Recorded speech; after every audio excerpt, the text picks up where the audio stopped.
This series is intended for mature audiences. We insist you heed the following content warnings before viewing. Horror themes, language, adult themes, and strong violence and gore, including gun violence.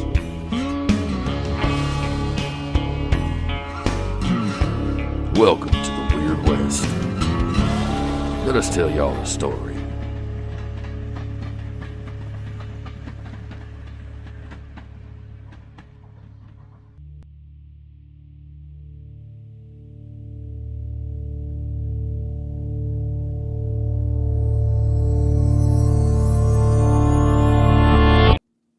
Our scene opens at a crossroads. A four-way dirt road, four-way railroad track, all intersecting here at a small building. The storm clouds are rolling in and the rain is starting to fall harder and faster. Gideon, you open the door to the small railroad station building with Archie right behind you. Jesse and Gabriel stand in front of Maisie and Katrina to shield them as the doors open. As it opens, for now, Gideon, you see two people standing before you. And Gideon and Archie, you see we'll wait for descriptions for a moment. But you don't see Maisie and Katrina standing behind them. These two men have their guns drawn and are standing there to greet you. And Jesse, you see one man with another kind of peeking from behind him. Let's go ahead and Gideon and Archie, if you would like to describe yourself to the others, what do they see as you're walking or opening up this door? Well, standing right up front, I reckon you probably noticed Gideon's first pretty dirty. Not really too well cleaned or prim and proper. Got greasy, dark hair, slicked back, thick mustache, wearing a pretty beat up duster. Looks like it's survived a few explosions at this point. Not looking too good, but his gun arm's holding pretty steady. I will note he's also like covered in that's right, dried blood. Yeah, I'm basically like head to toe. Stained dark red at this point. Archie. Yes, just over his shoulder, you see a sort of a youngish, clean-shaven man with a pair of spectacles with slightly cracked lens. He looks like he would normally be quite neat and tidy, but he is a little bit grubby. Worse for wear, his hair is a little dishevelled. He also has a splatter of blood across his face. And he has a bow tie that's now on askew, and his suit was once sort of like a light, sort of browny beige, perhaps, but now it's sort of muddy and sort of quite mud marked, if you like, and scorched. Right, and as you open up this door, you see the two men inside of the room. Both of them have drawn their weapons. One of them is aiming a rifle just at the door. He has blonde hair. It's kind of caked in dirt where the sweat lines would be at his hairline. It's pulled back into like a colonial style ponytail. And you see he wears simple clothes, but he has these leather straps wrapped around his limbs, like his arms and his legs, especially his forearms. His hat looks old and it sits atop his head, and he's just aiming the gun at you with a sturdy hand, but he seems to be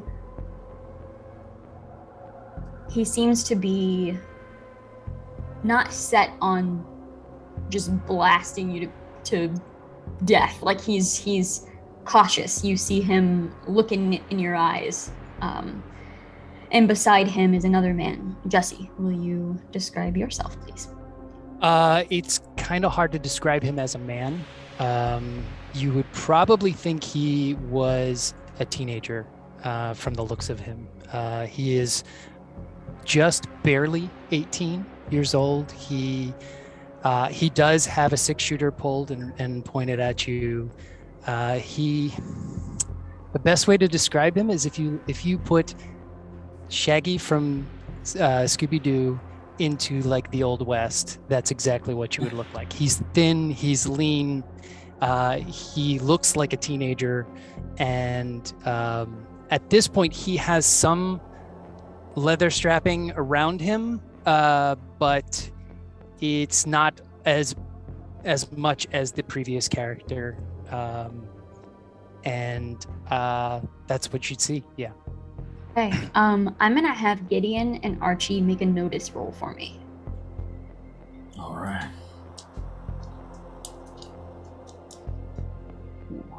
D4.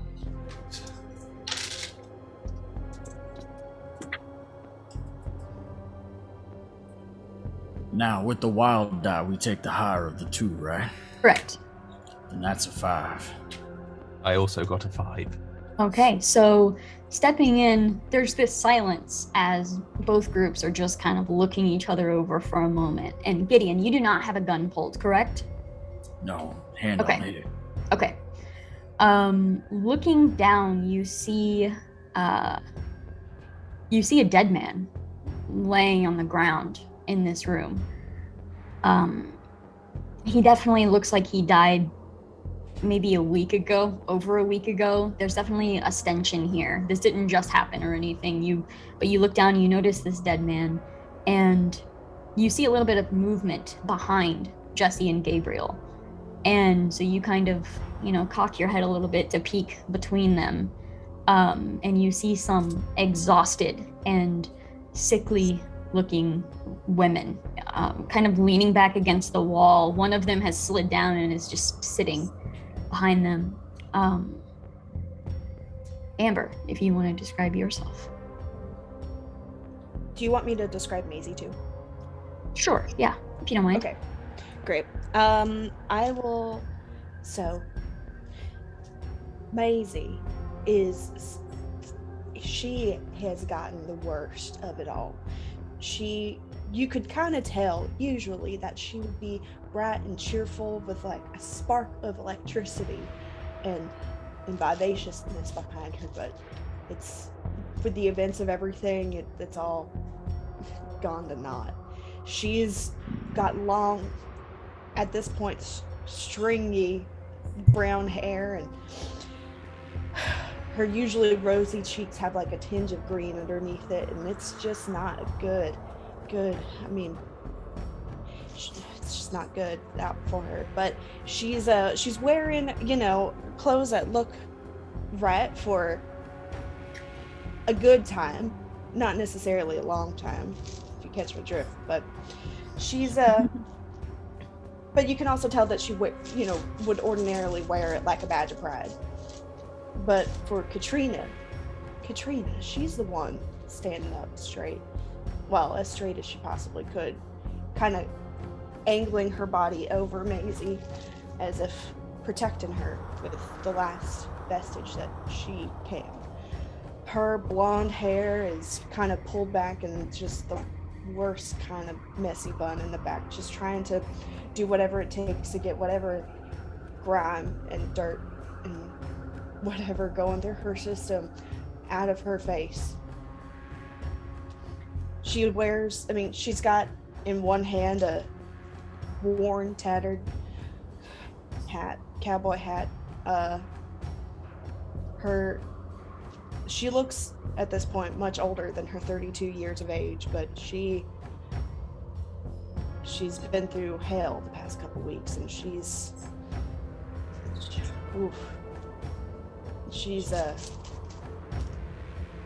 holding on as best she can, specifically for Maisie. You can kind of tell that this girl means a lot to her.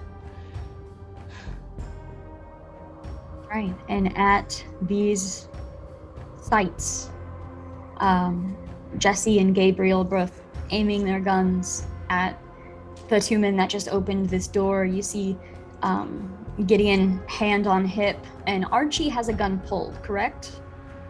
I can't remember. I have a gun. I think that was the plan. So you're holding a Yes. gun in your hands, but it's probably not aimed into the room just yet. Yes. Okay. All right. So seeing this, what would you like to do? All right, now. Look, I've had a day. I'd much rather not turn it into a full spectacle. Anyone got any liquor? I take my gun and I pull it up and I tell Gideon to drop his rifle and I say, I don't partake much of the stuff, but we might have some around here. And I put my gun back into the holster. Yeah, Gabriel pulls up his rifle, nods, kind of puts it on his shoulder, and then you see he's got quite a few like different satchels secured to himself, and you see one of them on his thigh. He kind of opens it up and he pulls out a bottle and tosses it to you.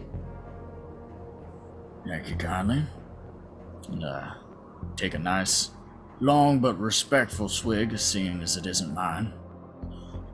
Turn to Archie. I reckon you can put the gun away. Probably best to avoid a fight. Okay, he's just sort of holding it up, sort of not really of any use. It's like, oh, okay, right. Waving it across through the room without thinking. We're all ducking. Yeah, that's right, yeah. He does that a lot. Okay. Tell you what. It's not a threat. Well, I mean, beyond the accidental discharge. He's not doing it on purpose. What's going on in here? What, you all look like you've seen almost as bad a day as I have. Well, we've had quite a journey. I won't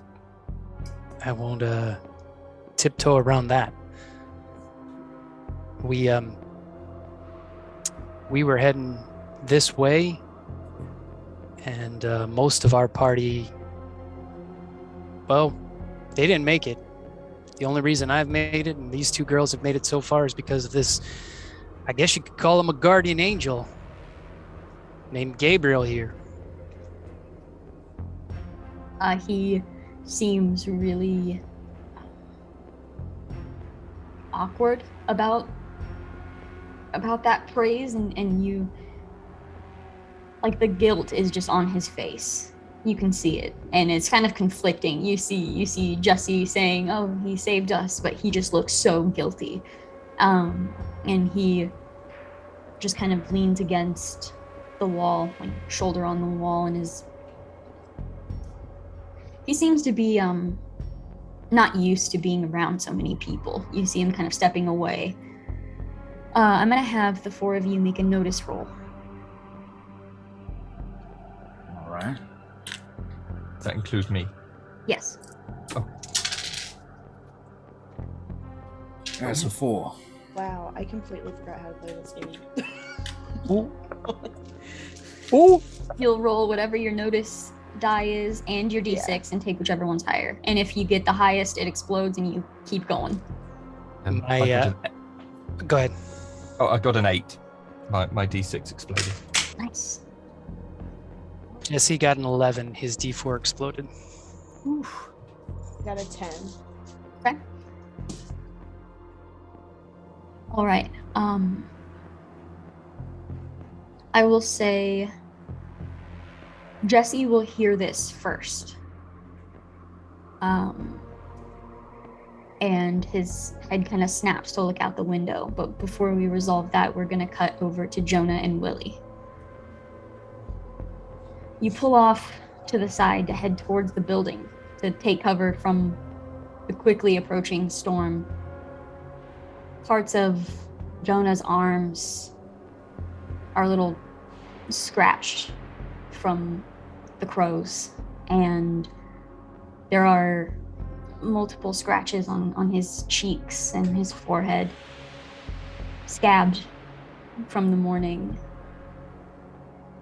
Willie has a couple dirty tear stains down her face.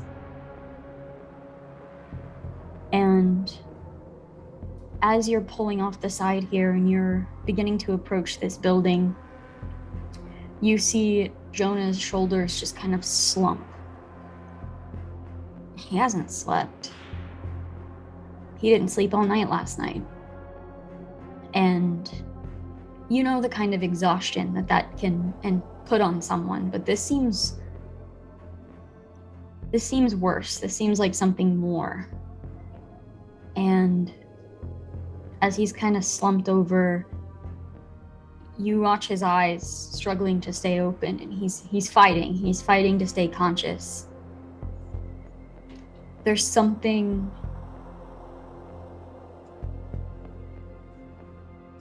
about him. He just seems drained.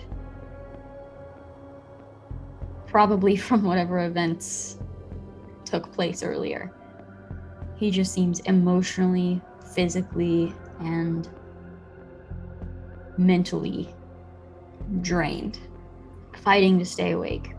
He does kind of pushes the reins over to you, and he just fights to stay conscious, but you see him just eyes closing, head nodding.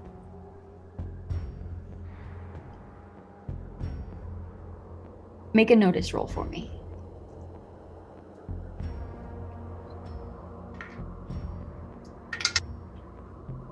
Out of 5. Okay. As you get closer to this building, you see people inside. You're not sure how many, at least 4. You see 4 or 5 figures just standing. They don't seem to be, trying to hide or anything. And as you're pulling up the wagon, you see on the other side of it, there's a little stable type area where you could definitely give the horse some rest and some cover from the rain as well, as it's starting to come down even harder.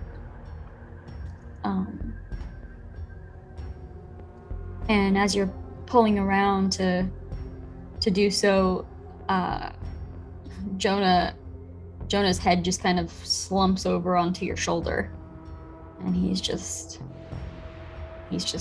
asleep. He's so tired. Jesse, you have watched a wagon pull over to the side.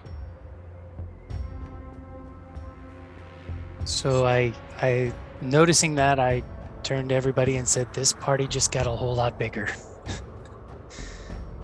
And I nod towards the window and say, "We've got some more company coming up." All right, well, seeing that, somewhat important question. Has a train come through here yet? Not since we've gotten here. All right, then this might not be good company. Archie, I think it might be prudent of us to cover the door. Hey, it's gone out again. Long story short, something bad's heading into town, and it's heading in on that train. We had to kill a lot of bad men on our way here. I have a bad feeling that perhaps there's more headed this way. Just bad men? As of right now.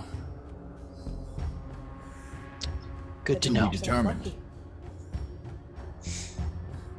All right, so are we just standing, like holding ground inside the building, waiting for the visitors to come inside?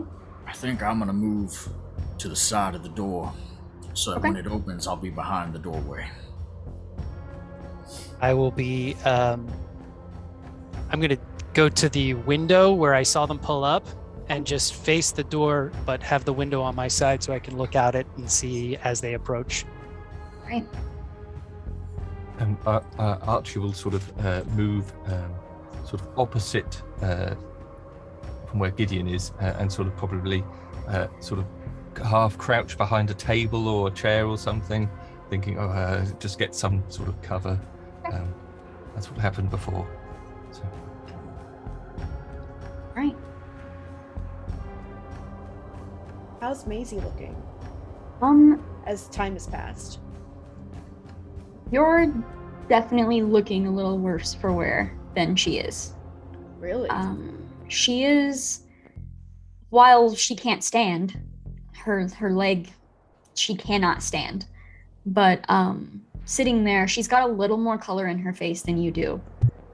Not much, but and you know Maisie, so you don't know how much she's just faking that she feels better than you do. So it's hard to gauge. It's hard to gauge how she's really doing. Right. If I were to look at Gabriel, does he, by the look on his face, does he know how they're looking at this point? Make a notice roll.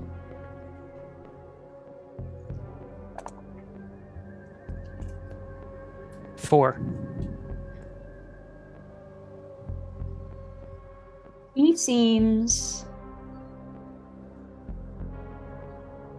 hardly seems any different than he did before. Okay. And you know that from his experience, time doesn't matter. Okay.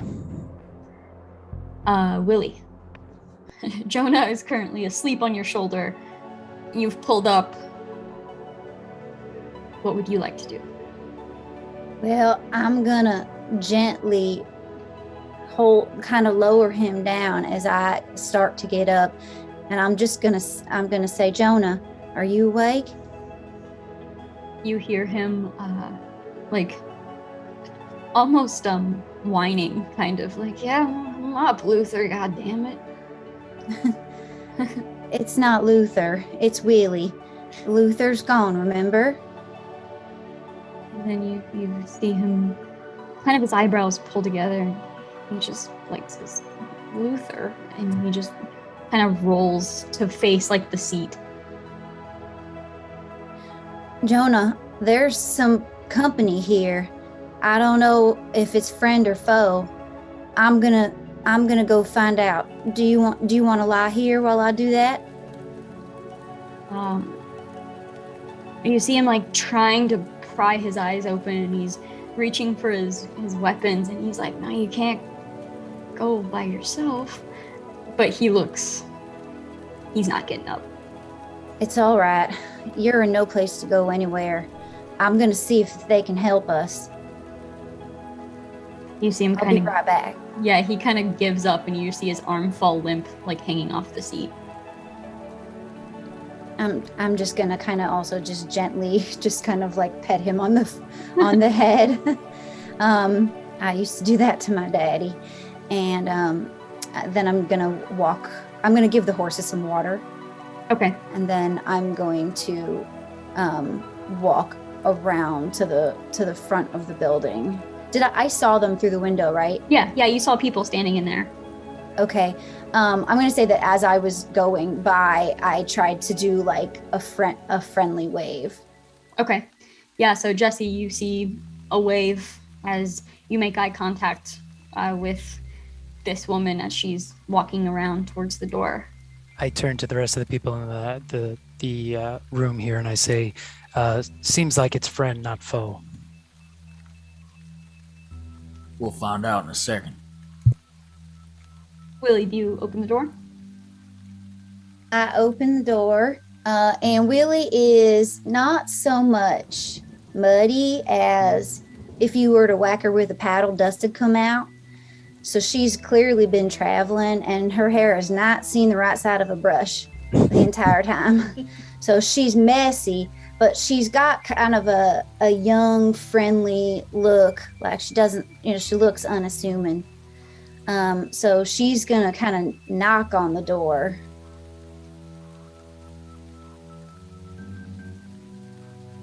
Seeming that I'm gonna put my gun away, and I'll slowly walk to the door and open it.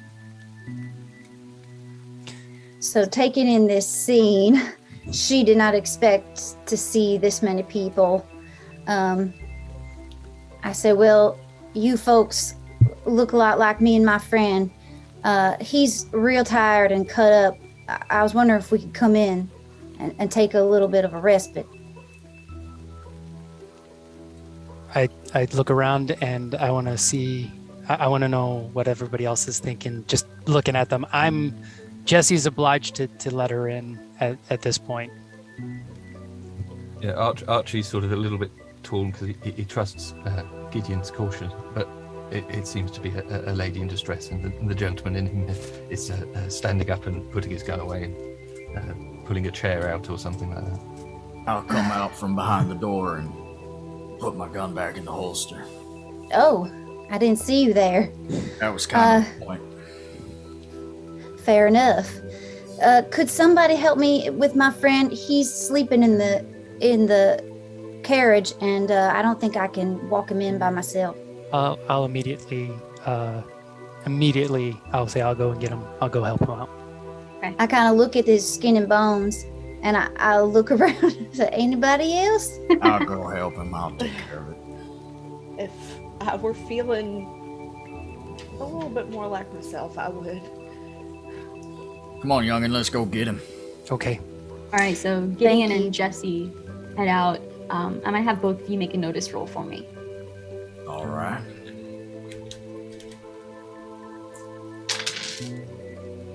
Ooh.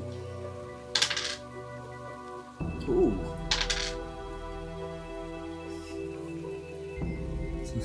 I had a 6. I exploded twice. That's a 16. All right. So heading out, the rain is starting to come down now. It is definitely, there's no longer like, oh, it's raining. It is raining, and you can't see more than, probably, I'd say maybe 60, 80 feet away. It's coming down. And as you're walking over to this wagon, you hear the rain falling on the little tin roof that this stable has going on, and going past the wagon, Jesse, you're more concerned with the friend. You walk up, you see a man definitely beat to hell, laying at the front.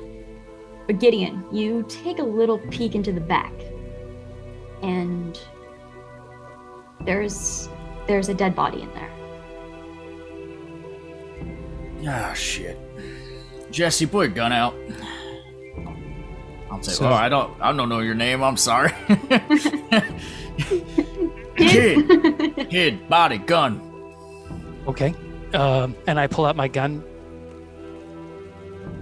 And Yeah, I just wasn't thinking about that. Yeah, I forgot No that the worries. body was there. So I immediately am just like, oh my gosh, that's our friend.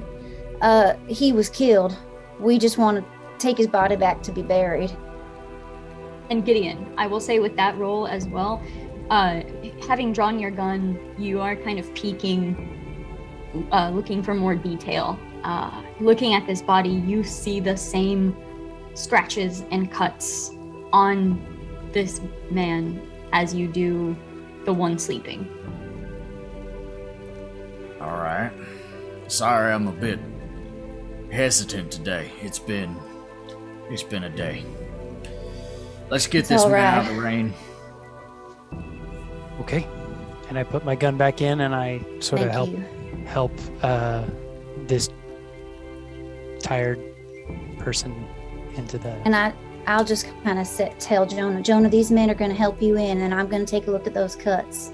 Does it seem like the young one can handle Jonah?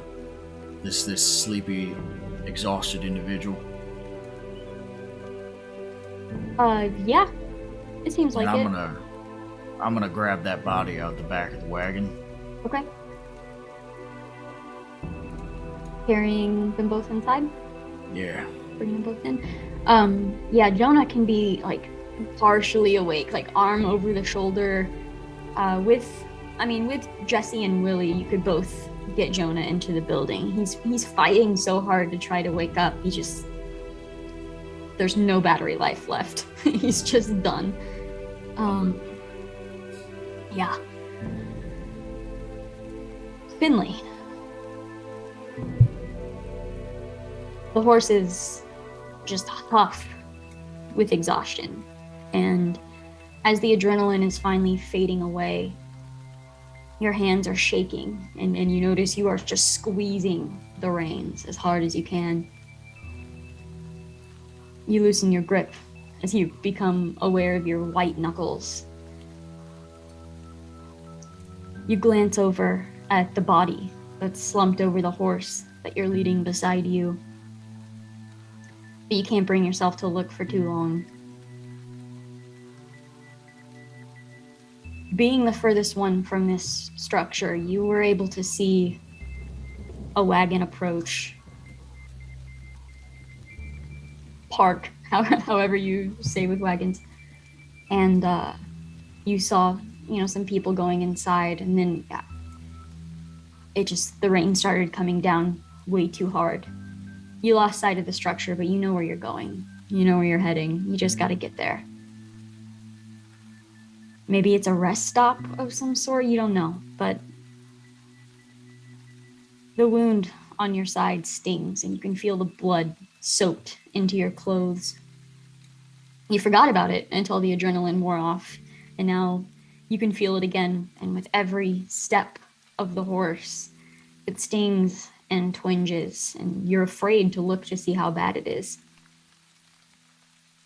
So you keep going.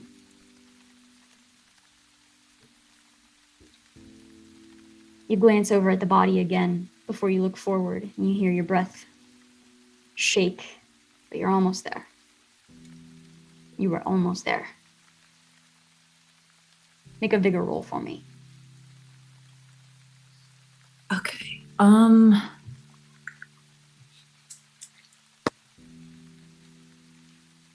3. All right. I will say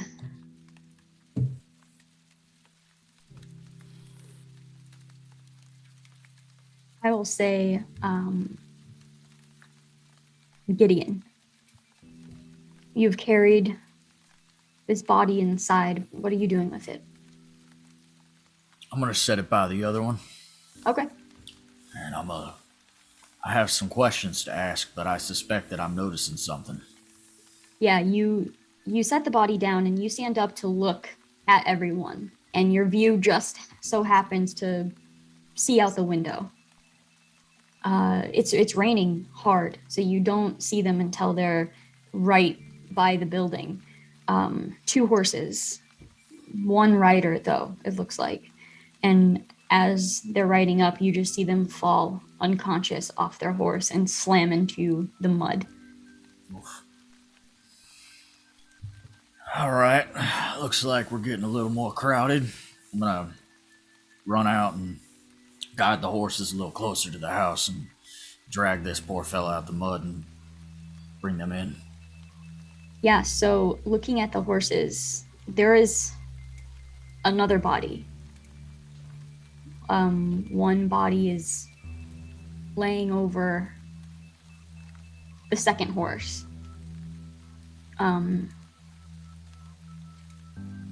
Bloodied and bruised and dead.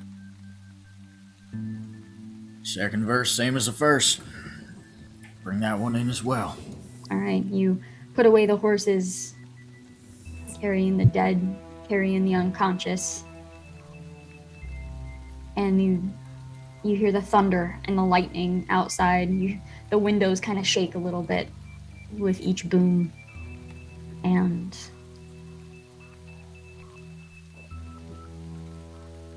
you're all here. Willie's gonna help Jonah lay down. She's gonna put her shawl under his head so he can rest. Yeah, he does so thankfully. He curls up and you just see him just pass out. Seems like a busy night. This building usually so occupied. I don't really know. We just arrived here probably about 15, 20 minutes before you did. I have a feeling it's not a coincidence. Seems like we're all going through something similar. I'm sorry, I'm sure that this might be a little near and dear at the moment, but what did this to y'all? Well, I want to tell you the truth, but I don't know if you're going to believe me. We've had a couple of really strange run-ins the last couple days. This man, they were attacked by crows, both of them.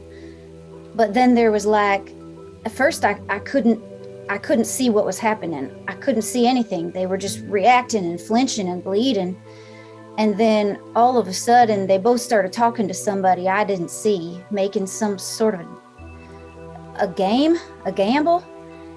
And Jonah here, he won and was able to get free. But Matthias, that's the other man. He was dragged almost. I mean, I don't really ever say I believe in magic, but it looked like magic. He was pulled right under the ground and he suffocated. And then I saw the being. It was like a creepy, skinny guy, and he had some sort of a magic tether on him. And we were able to kill him, or I don't know, he's gone. He seemed dead, but it was the strangest thing I've ever seen. And Jonah said that he had some sort of an obligation to him, and the man had come to take his soul. GM, so Alex is trying to decide if in his numerous travels Gideon would have seen anything to lead him to accept this story as potentially believable. I will say, make a common knowledge roll. Alright.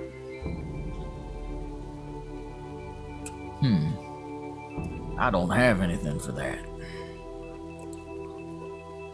So that'll be just a D4 then. D4, alright.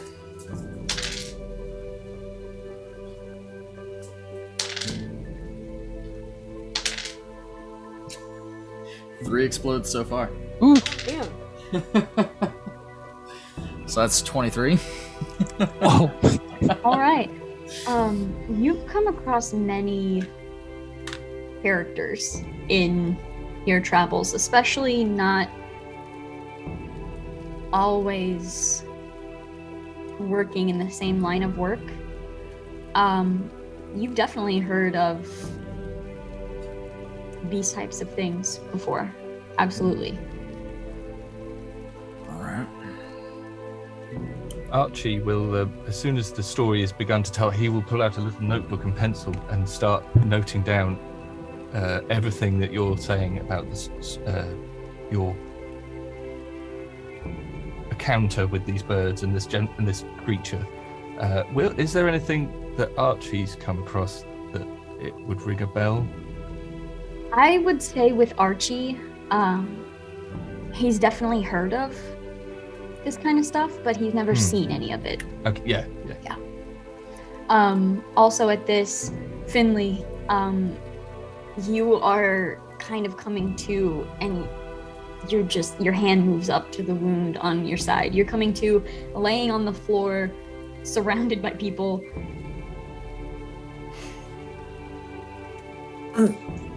I don't mean to interrupt, but if someone could help me, please. I'll go over. I can. Yeah, I was about to say I'm gonna go over and check her wounds out.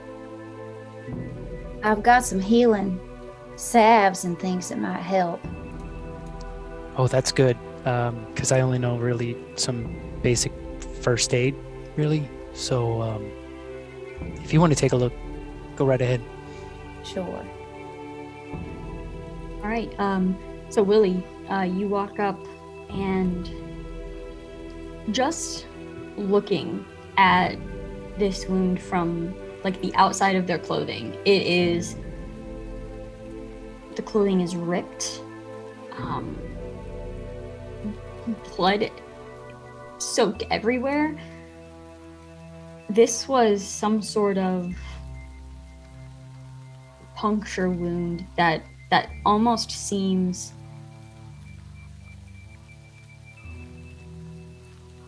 I'm not sure how to explain this. It doesn't look like a weapon. It doesn't look like it was made by any sort of weapon, but it is punctured from the back to the front. Do they look like the kind of ill that I saw in Luther? No. All right. So I just want to ask them, what did this to you? Or whom? It's hard to explain. I fell. It's the best way to explain that right now. All right. Well, without more information, it can be a little bit hard to treat, but I'll do my best. My compatriots and I, we going through a canyon, and there was an earthquake, but it wasn't really an earthquake. But I fell down, and something it ruptured through me. I believe it was a rock of some kind. But well, I fell on something. Is the best way to explain that. All right. I feel their head to see if there's a fever. Make a medicine roll for me. Or is it medicine in here? Or healing? Healing, I think. Yeah. I got 3. Okay. They're still so damp from the rain that it's hard to get any sort of accurate feel for a fever or anything. All right. So I'm gonna use that same special healing salve that I used on Jonah when he got stabbed, and so I apply it, and it's a bright color that you don't normally see, and it has sort of like a bubbling up effect when I pour it over the wound, and let's see how good it does. Let's see.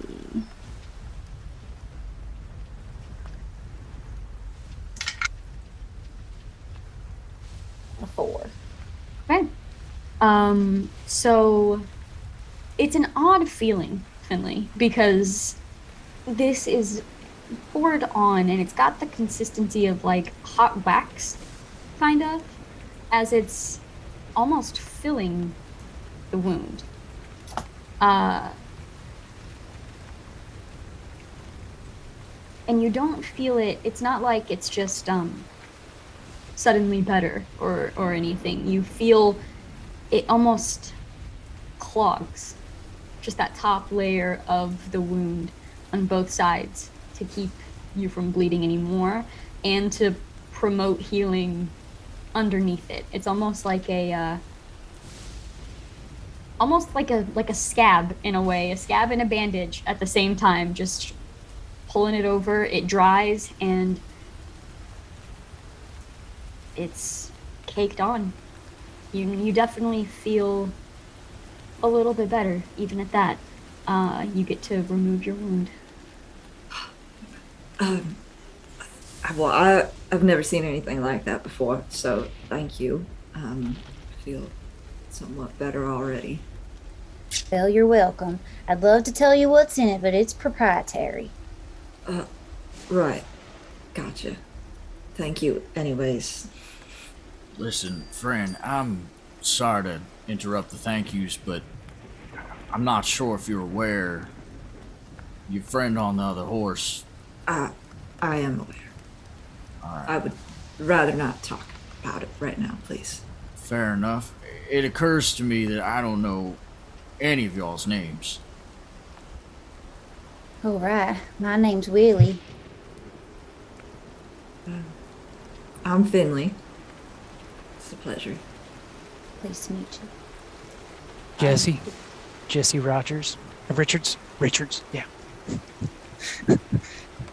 I'm Katrina, and this here is Maisie. Alright. I'm Gideon. This little scrub. Hello, everybody. I'm Archibald Flashheart Fenton West. But you can all call me Archie because it's a little less of a mouthful. Right. Archie, I saw you scribbling in that notebook. Are you a man of science as well? Well, I wouldn't say particularly of science. More sort of investigative and sort of research kind of capacity for those overseas in the British Museum. I must say, your ointment looks it's very fascinating. I would be very interested to find out what was in it, if I could be so bold.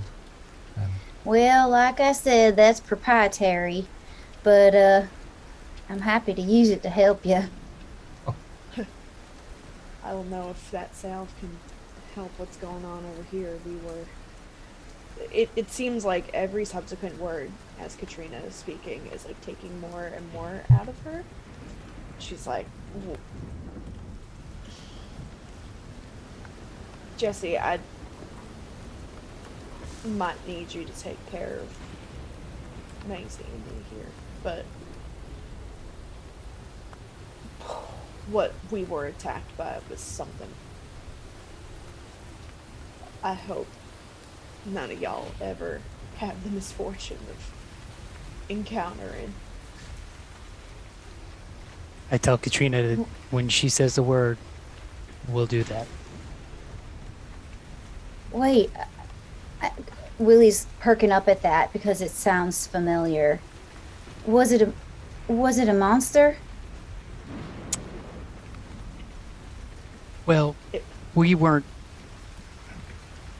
It wasn't just one monster on the way here. We were following the tracks, hoping to head east towards St. Louis, and we were attacked by a bunch of zombies. Zombies? Yeah, Gabriel here is a wrangler. He sort of keeps them away from the big towns. Katrina and Maisie and the other people in our party were all affected, if you know what I mean. It's contagious? Not necessarily. Were you bit? Yeah. Oh no.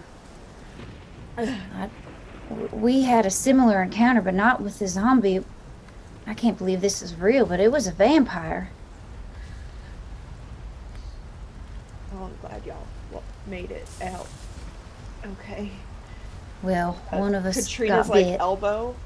Katrina's elbow is shaking from like the pressure. She's like trying to stay up. Like it's just spite at this point keeping her going. I don't know you too well, and I'm not entirely sure of the depth of your predicament. But I know what I'd want right about now. So, ma'am, if it comes to it, I've done worse today. I'm not going down before she goes down. Absolutely not. Understood. Well, we were on our way to see a doctor in St. Louis, coincidentally, who we were told could cure being bit by a vampire. Maybe they can do something for you too. What kind of doctor were you gonna go see? Well, Oh, out of game. I forget his name. That's because it is so ridiculous. Well, the person that told you, they weren't quite sure if this was the name because it's so ridiculous. They said it was something like Dr. Fishbach or something like that. We were told that a man called or something similar to Dr. Fishbach would be able to do something about it. I hate to say, but usually they won't make it to St. Louis. Oh, you mean the time? I'm rightly sorry. All right, well, look, something bad is heading towards St. Louis right now on a train that's going to go past this building. I don't know what it is, but it sounds bad. Well, we came out part of this way on a train, but we got stopped. They weren't letting any trains through, and we ended up in a shootout, and they actually blew the train up. So I don't know if it's the same line. Gabriel actually perks up at all of this, and he says, I don't know if we're talking about the same train, but I've seen a train every few days. There's no set schedule in there. They're leading some of these Walking Dead somewhere. I don't know what they're doing with them. My goal was, the whole reason I was out here, the whole reason I even found these folks, was I'm hoping to get on it the next time it comes through. It hasn't stopped. But I need to know where... A wrangler's job is to lead the infected away from populated areas. I don't want these trains leading them into a city. Once you get on it, how are you planning to stop it? I haven't gotten that far yet. I wasn't planning on really having company, so it seems like it's a bit bigger than I was originally thinking.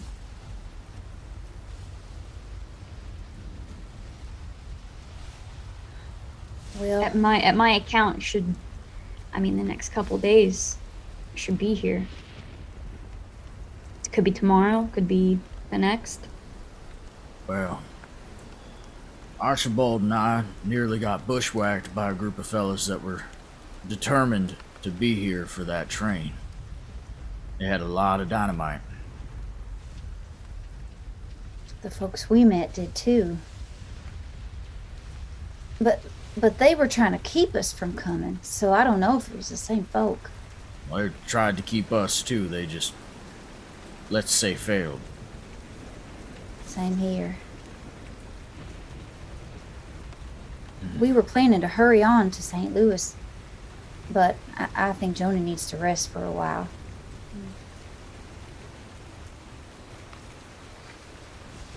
But the train hasn't come through here recently. None of y'all have seen it. Nope. What do you think, Archie? I think it would be prudent to find out what this train is. I mean, a lot of people seem to be very interested about it for various reasons. I understand blowing it up is kind of what you're saying, but we need to know what's on it before we act so rashly, maybe. So it would be quite good to see what's on this mystery train. I'd be very interested to see. Now, here's the question. Y'all are making me believe that perhaps this train's gonna arrive with a lot of unpleasant company think Kind that sounds of wishing I likely. had that TNT now, to be honest.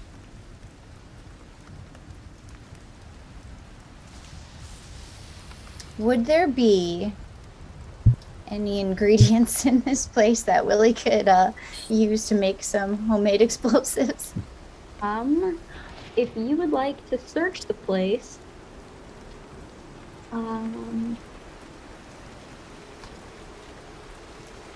I'll have you make a notice roll. Or thievery if you have that.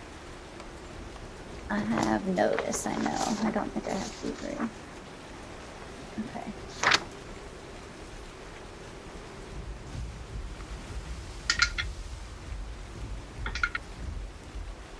Eight. Okay. Oh wait, it exploded. Hold on. 8 plus 7. 15. Okay. Looking around this room, it is probably uncharacteristically bare. If you had to make a guess, whatever happened to this man on the floor that's been dead for over a week, during that event, this place was cleaned out. You do, however, find there's one little dark corner of the room that most people have been avoiding just because not much light goes in there. It's like right outside of probably a little storage closet that is also empty. But in this corner you see ash, like there was a little fire. You see tiny little remains of paper. And there's one corner of a letter that appears to still be intact.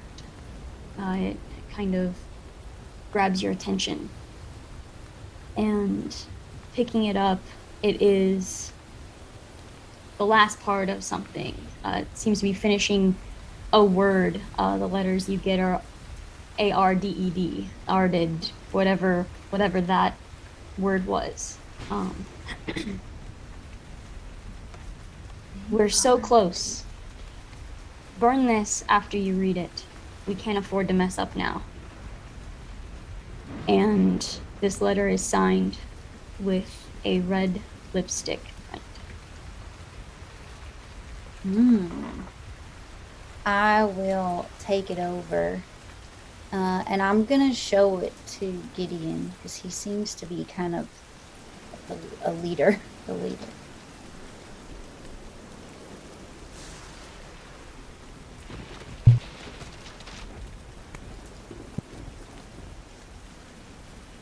Did you hear that, Gideon? Did you hear that?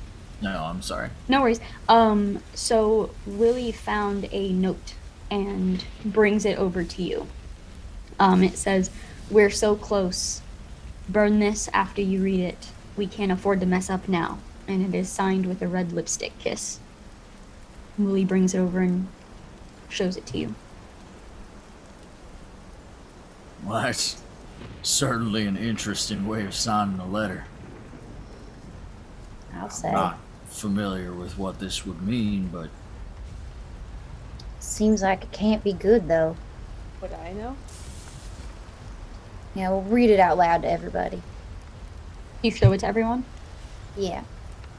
Kind of let them pass it around to anybody who wants to see it. All right.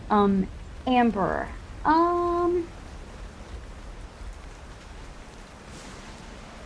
You might know, but Maisie would definitely know. Maisie would definitely know. Maisie looks at it, and her face right now is just covered in sweat. And as she looks at it, she laughs, and then she pulls out the note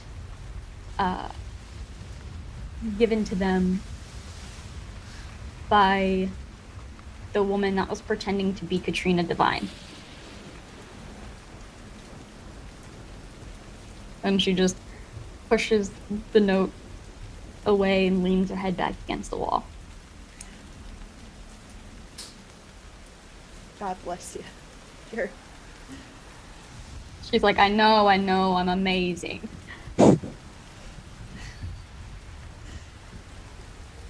It's been a pleasure having you, but I think I know I promised you. And like her knees buckle, Katrina's knees buckle, and she's like, that's the real Katrina now. You hear? She's the real Katrina. He looks over at you and she says, now stop being dramatic. No,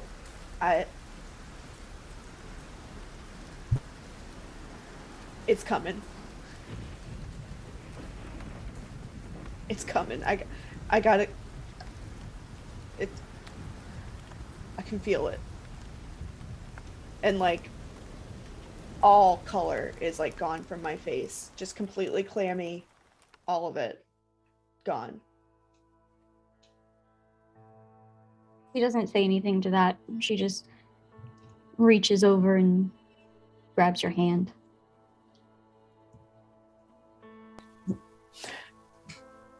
Remember what I asked you. If there's anybody that I want to do it, it's you.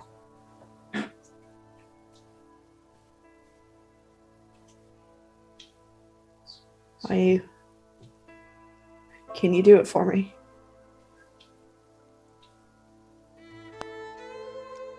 He nods confidently and then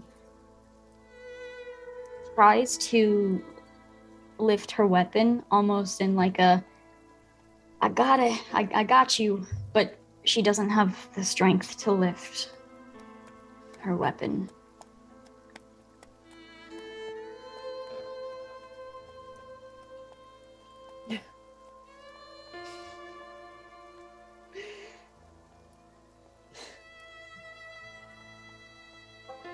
Just hold on to that.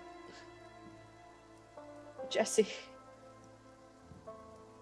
would you do me the honor? You want to do it in here or outside? Outside. I don't want to risk hurting any of our new friends. Okay. So I take her and I put her arm over my shoulder. Before you're able to pull her up, though, Maisie does just grab onto you with the tiniest amount of strength and just give you a hug. You were always the best one of them, Maisie. Oh, you don't have to lie.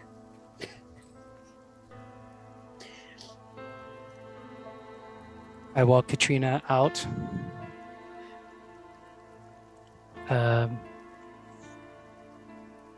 I'll set her a little bit a ways from the house or the station here. And I will gently tell her, thank you for getting me this far. I'll gently say a silent prayer from the Reverend's Bible. Tell her how much I appreciate her. And then fire my weapon. Slowly holster my weapon.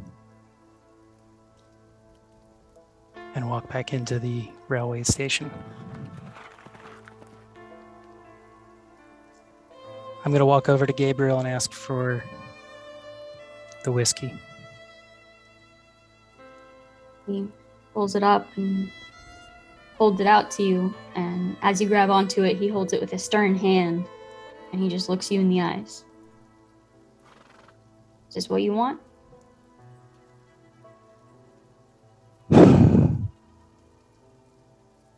You're right, I don't. And I just go over and I sit on the floor with my back against the wall.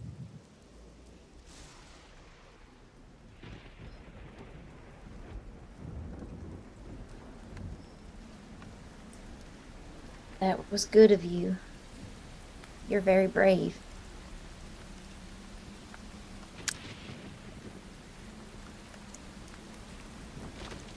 It's not the first time I had to do that. You bet too, kid. Oh, no. I'm sorry. I didn't hear. I have a problem with my ear. I'm not bit. I was the only person who was unscathed.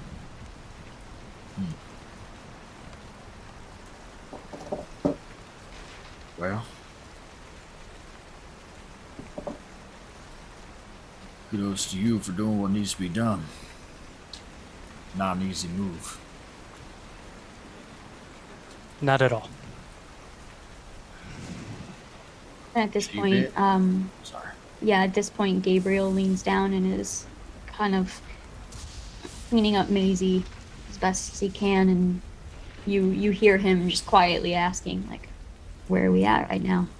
And she's like, I'm good. And he kind of grabs her face and says, where are we at right now? And you see just a tear kind of roll down Maisie's cheek, and she says, I don't feel it yet. And he just nods and stands back up.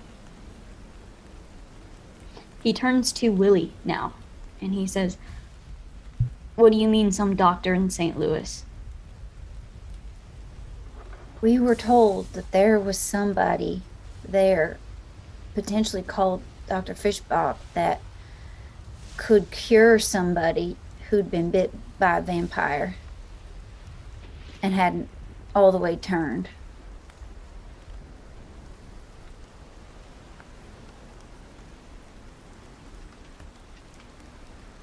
See him thinking for a moment, and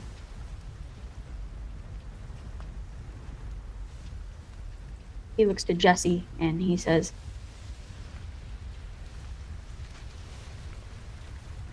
you know what I believe. You know I don't think cures like this exist, but I have been out here for a long time.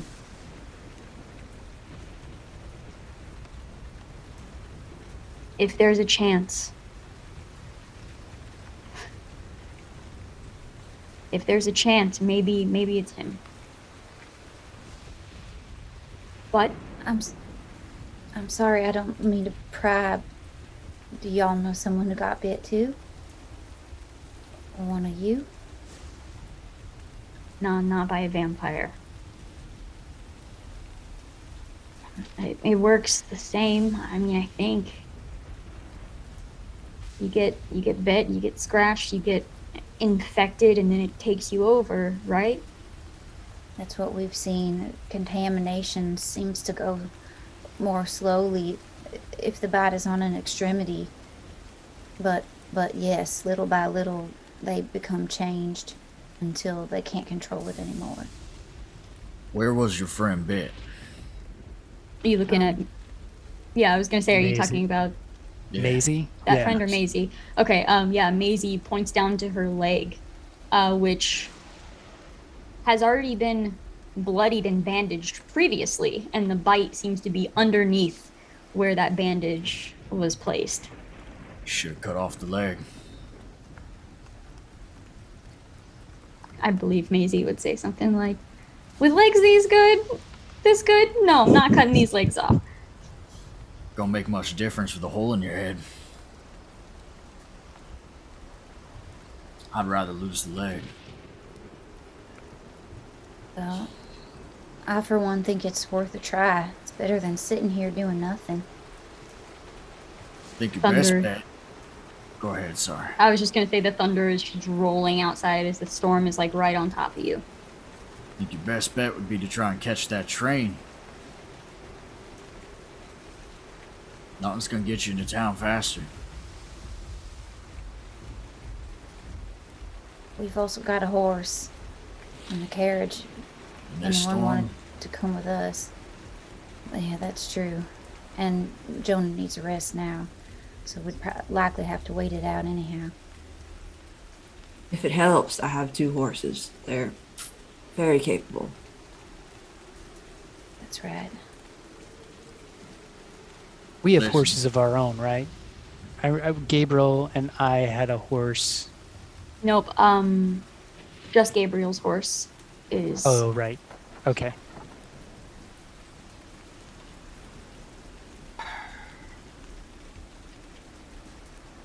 Well, Give her to me. I'll ride. Worst case, I don't make it. And then we're just right back to where I was already dying to be anyway. Gideon we and should- Archie just roll a d6 for me. Ooh, Right? 4. Did these explode? Because I rolled Sure. a 6. Yeah. Dang. 7. Okay. you're on fire. I'm gonna have also Willie make a notice roll.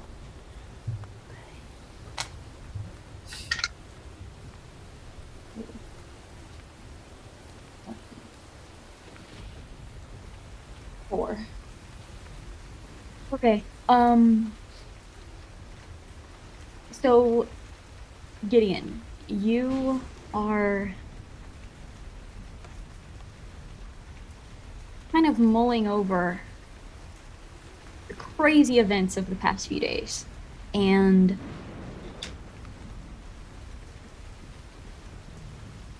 you know, there's that thought of that one letter that you found in one of the saddlebags.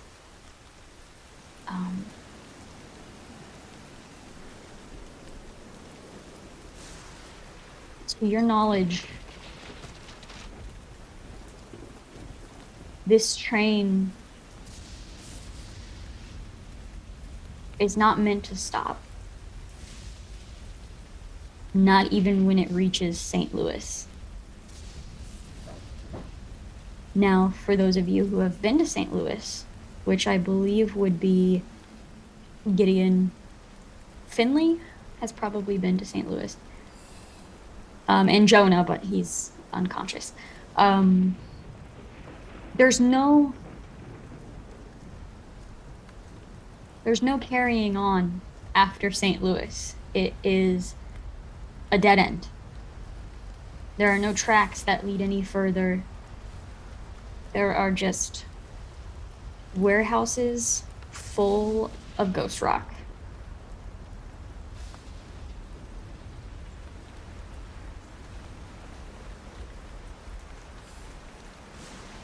Willie, as you're kind of looking over, you're just looking around at everyone through the blood and the dirt and the mud, you're slowly coming to realize that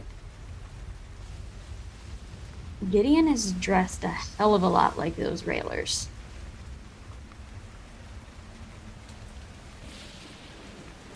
The ones that we fought. This just slowly sinks in. Finley, you are holding this letter in your hands. Does it look exactly like the other one? It does. Right.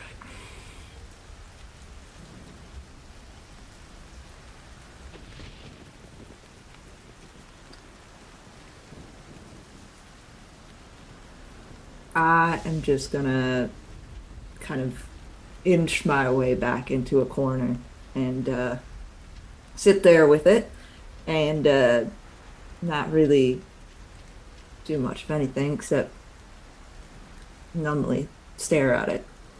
Okay.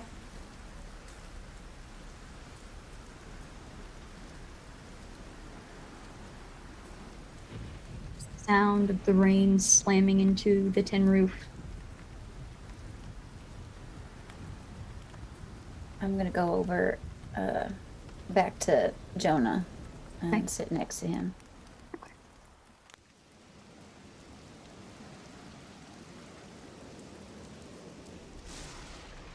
I'm not much built for all this waiting. The way I see it, we got a time limit here. I'm willing to ride, but you gotta leave her to me. And if things go bad on my way there, I will handle her appropriately. But I will try. Can I ask you Can I ask you what your story is? Where did you come from? I've been all over the place. Bounty hunter. Been a little strapped for work lately.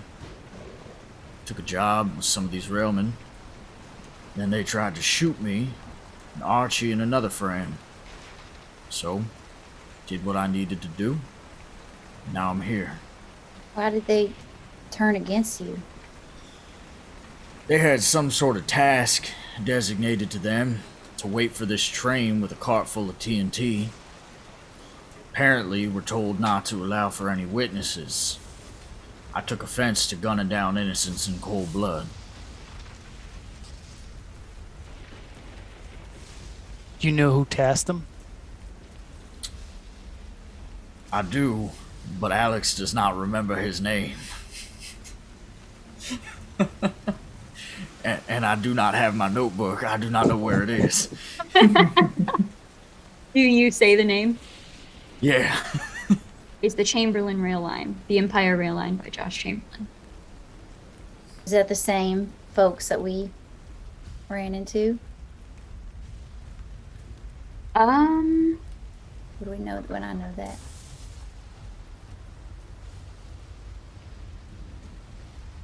I don't think you knew what rail line they were from, but I would say Willie's smart enough, seeing to figure out. Yeah, seeing this, the same attire, that you would assume it would be the same rail line. So, Well, I'm one of those folks they were trying to kill.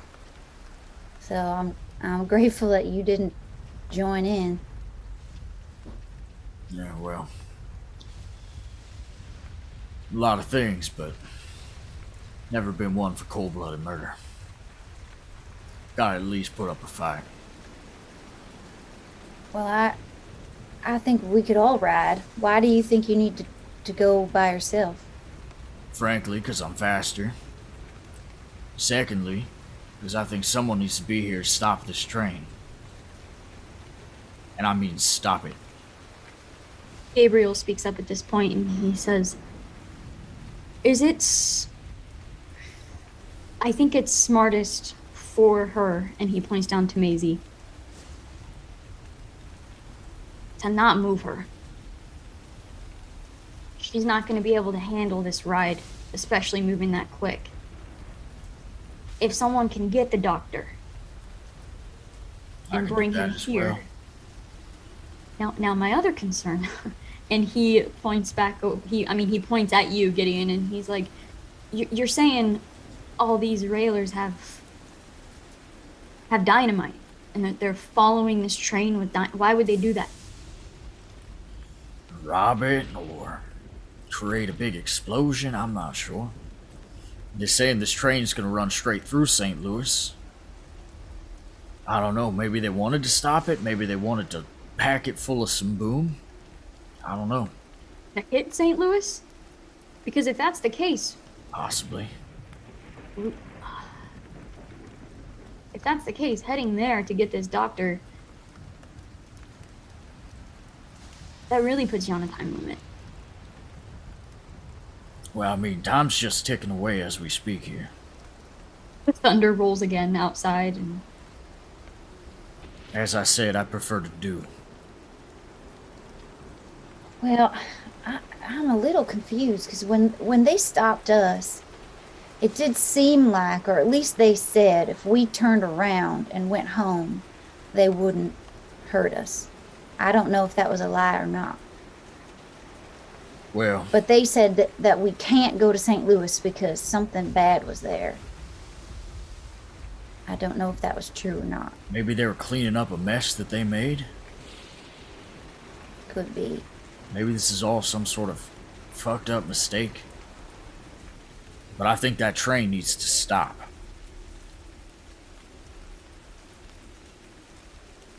I got a bad feeling about it. And I'd rather not see another young woman take a bullet in the brain today. At this point, Jesse, Maisie says, I second that. Well, that brings up a good point, and perhaps we should ask her what she wants to do. At this point, she looks pretty tired too. Like her eyes are kind of forcing themselves closed, and she just looks at Gideon and she just motions. She's like, "Come here." All right. You head over, kind of crouch down, and she's looking at you, and she's kind of squinting. She's like, both of you look,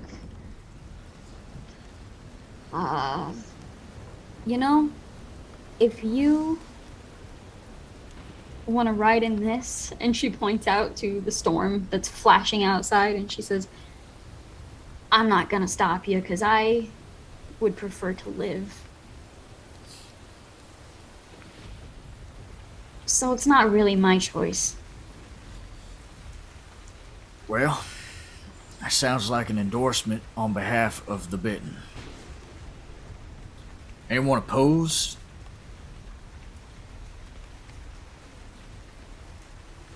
I mean, Gideon, I don't want you to go. I think over the last couple of days, I could consider you a friend, and you've saved my life numerous times, but I in no ways would stop a man doing what he felt was right.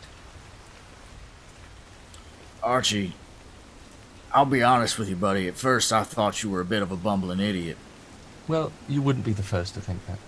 But I've seen you kill multiple men. Well, on behalf of a fella that you didn't really know. I think this group might need someone like you.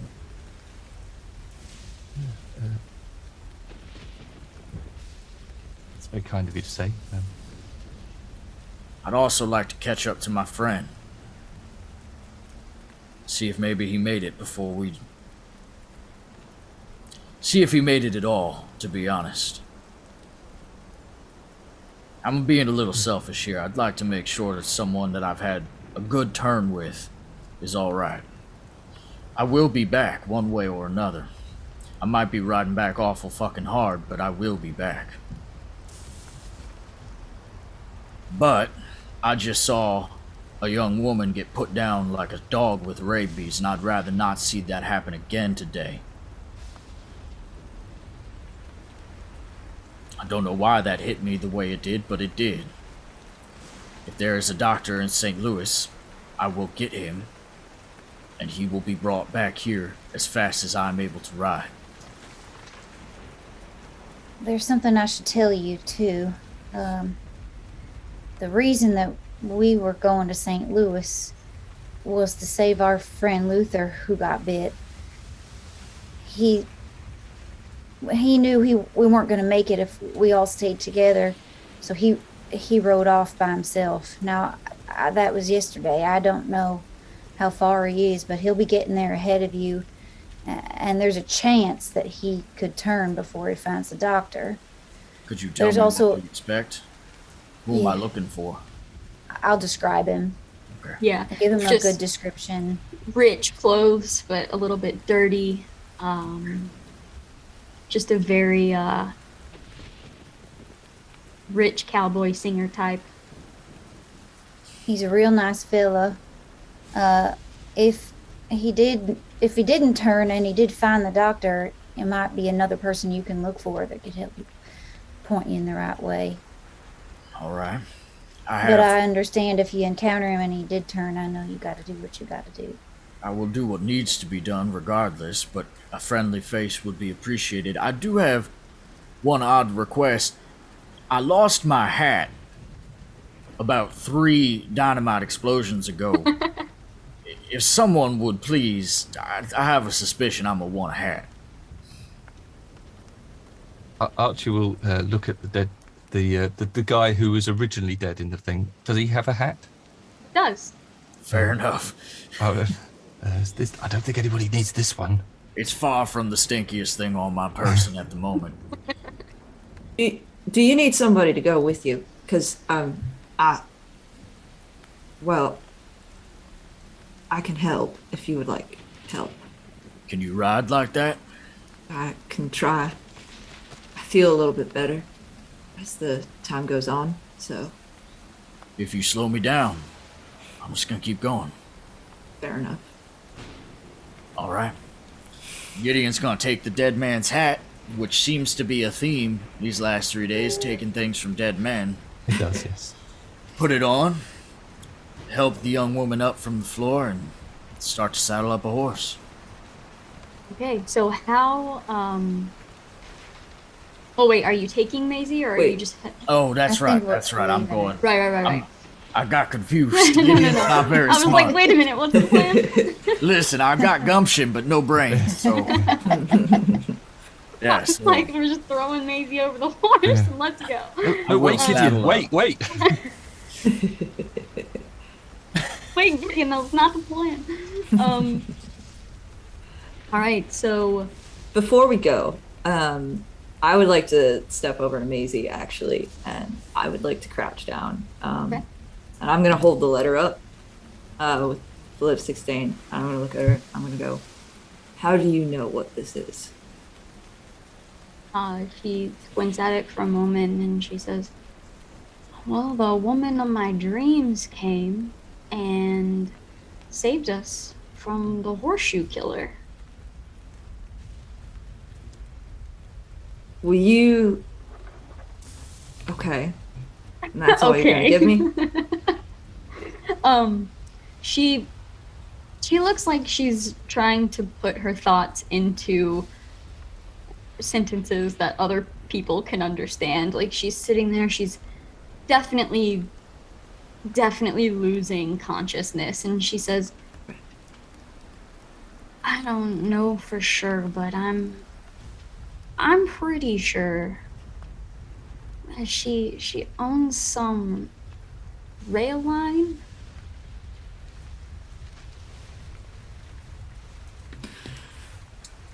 Do you know, is she still where you saw her, or did she go somewhere else? Oh no, we saw her at this terrible town, and she saved us and she left. She told us to and then she just kind of laughed, and you see her like chuckling almost silently, leaning her head back against the wall. She told us to go to fucking St. Louis. I'm just gonna get up and I will go follow Gideon out. And I will tuck that note into my pocket where the letter is. I would like to bury Paul. Okay. It is still storming outside. All right, I will just take him off. I will try to not look at him. Okay. And I will just take him off and I will set him sort of like sitting up in the stable. And I will just kind of like press my forehead up against whatever side isn't awfully mangled. And I will just tell him that I'm sorry again. And then I will get up on Adam. Gideon can have the other horse. Adam's mine. No. fair enough. Right, as you are mounting up on your horses, getting ready to head out, you hear a terrible sound. It is like some sort of animal or creature, and for a moment you're afraid. You both turn, you pull your guns, and you see limping towards you. You see Old Boy. Sliced up and limping, drenched from the storm, just limping in. You see a big, basically like war horse. Gashes everywhere, chunks of skin kind of just slashed open, but Old Boy is limping towards the stables here. I would like to get off of Adam really quickly, and I will run up to Old Boy, and I will try and guide him best I can into the stables. Okay. He looks terrified, and his eyes are big and bulging. But as you come over, it's this familiarity, and you just start leading this beat up horse to the stables. Okay. Is there anything on him that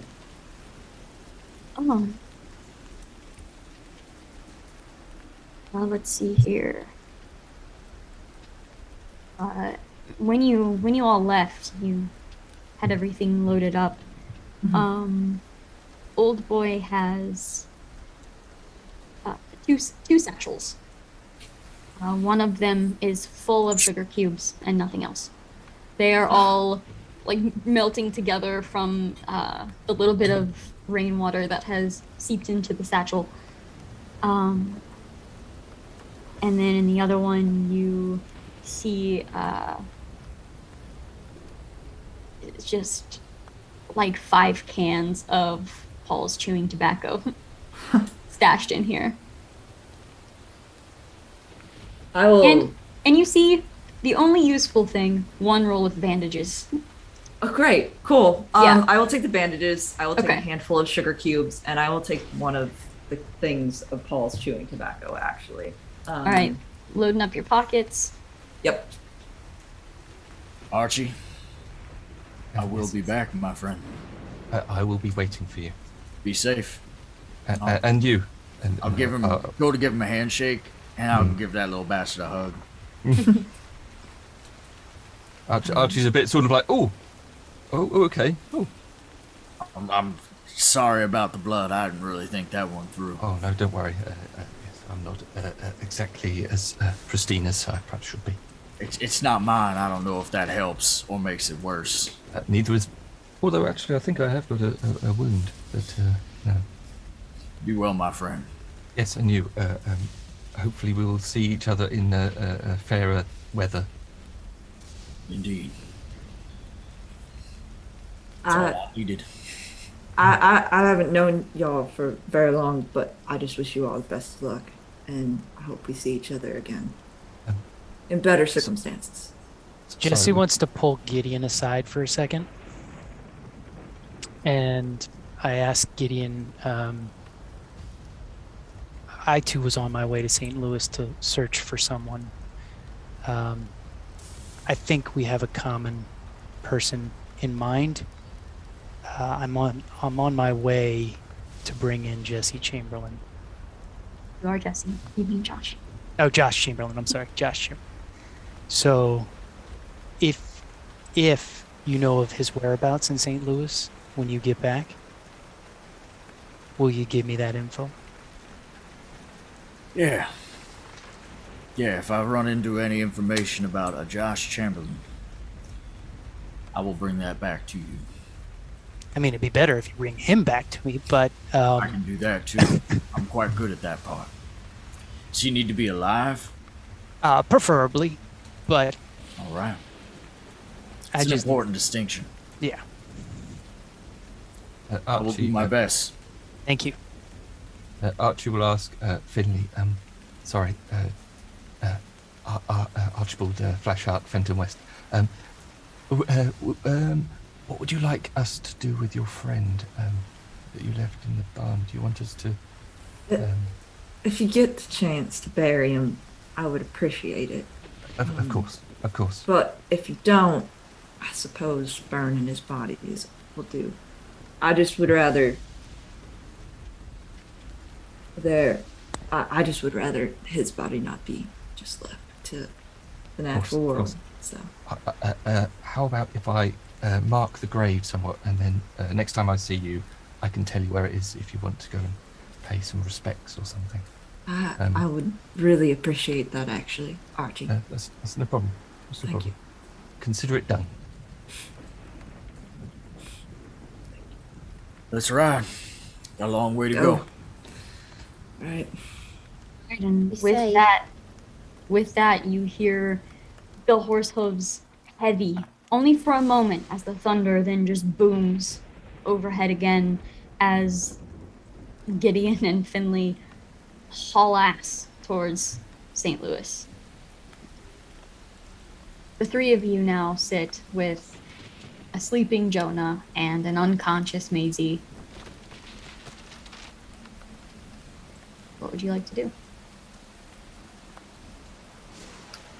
Is there some sort of fireplace or source of warmth in this building, or is it? There's a small, cooking stove. Hmm.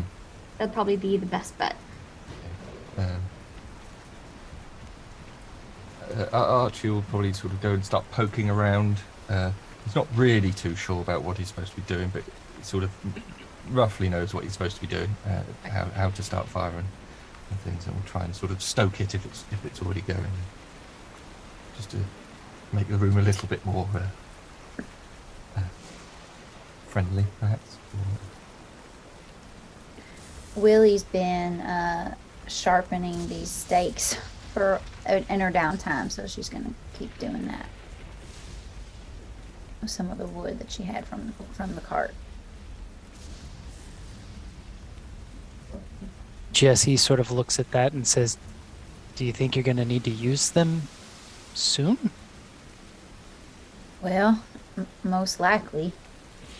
We already killed 2 vampires back in Little Rock, and I mean now we're adding zombies to the mix.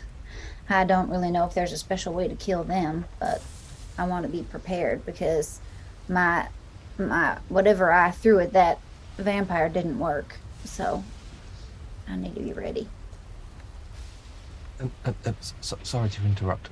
You say vampires. What identified them as being vampires to you?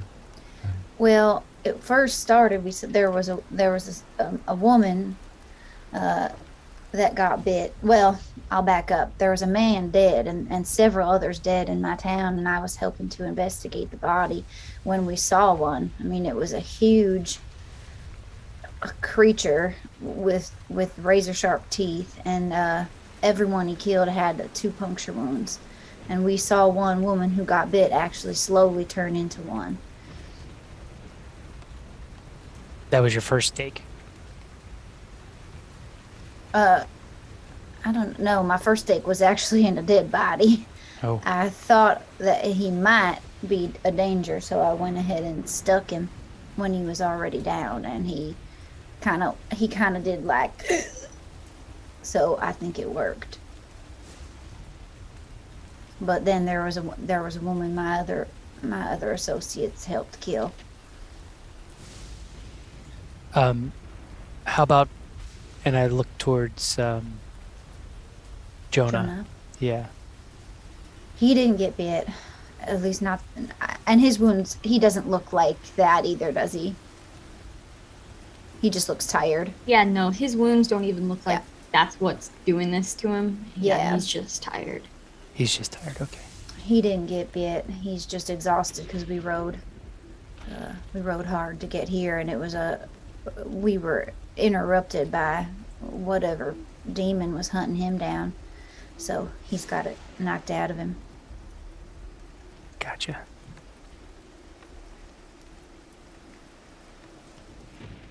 But I don't know about this. I'm worried about what Gideon was saying about that train.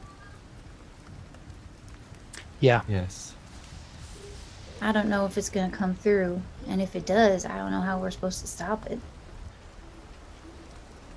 No. The thing that worries me is that those people that we encountered when I first met Gideon were, I believe, hired to stop the train, to blow it up, or the tracks, I assume. So that can either go one of 2 ways. It's either to stop the train from doing something worse, or to stop the train to make something happen. If you get my meaning. One note to that, I don't entirely know if Gideon shared the letter with you. Not? Did he share the letter with you? Well, the letter wasn't talking about stopping the train. The letter was talking about following the train. Oh, was it? Mm-hmm. Okay. But I did tell him the story about how ours was stopped. Right. Yeah. The letter was it was something like waiting here. I was talking about a railroad station, waiting for the train to pass, and then following it.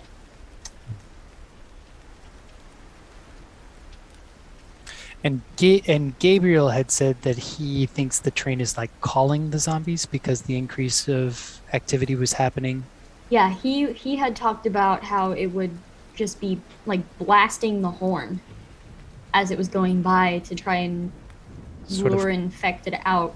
And it was going fairly slow as well so that they could keep up.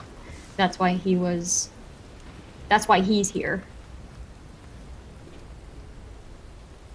Well, I certainly don't want to encounter any of these zombies if I don't have to. No.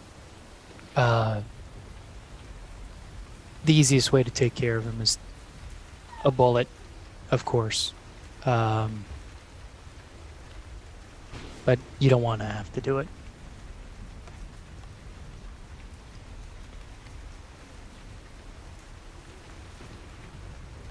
Do we...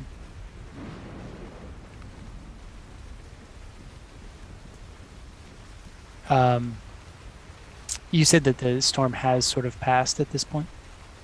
Not quite yet. Okay.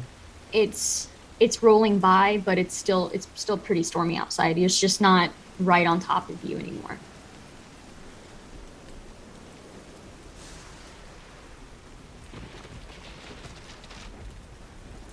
Well, we can't go anywhere in this rain. Are y'all planning to go to St. Louis, or are we just wait? You're gonna wait here until Gideon comes back with the doctor? Well, if Gideon can come back with a doctor, I think Maisie, if that's what he was wanting to do, and Maisie wants to stay here for a doctor, I guess we would just wait here for them. How far off is St. Louis from the map? Is it You're looking at probably on horseback, maybe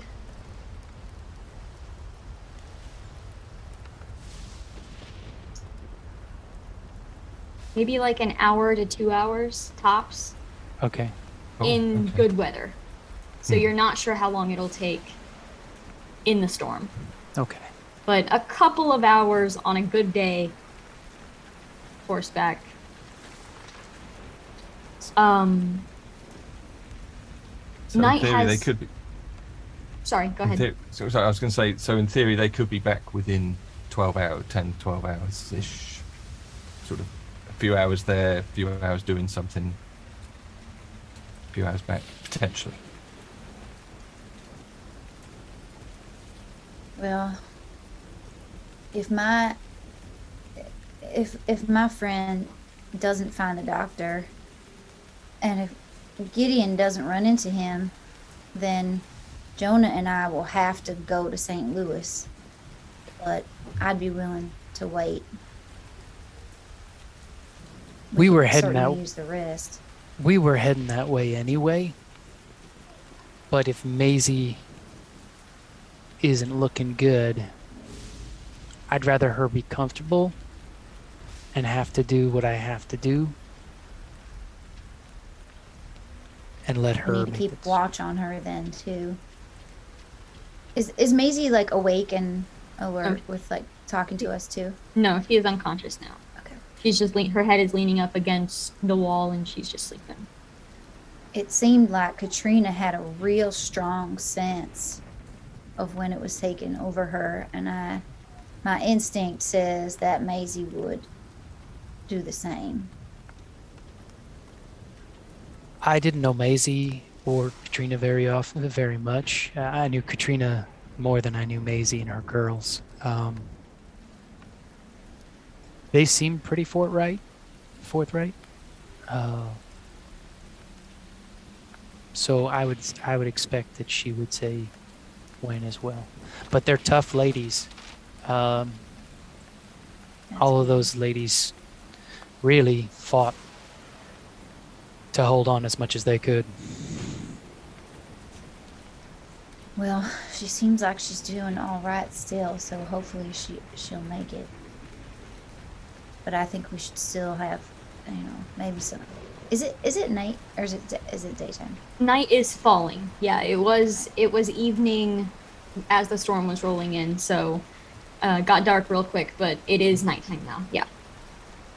I think we should try to get some rest, but I think somebody should stay guard. Indeed. We could take it in turns. I'm not hurt at all, so I could definitely take the first round and just Alright. keep a watch on everybody. Let everybody who's been travel weary or injured get the rest first. All right. Does anyone currently have a wound? All right, you can go ahead and make a healing roll if you'd like. Ooh. What kind of roll is that? If you don't have the what- healing skill, it'll just be a Oh, D4 just a- -2 with your wild die. Okay.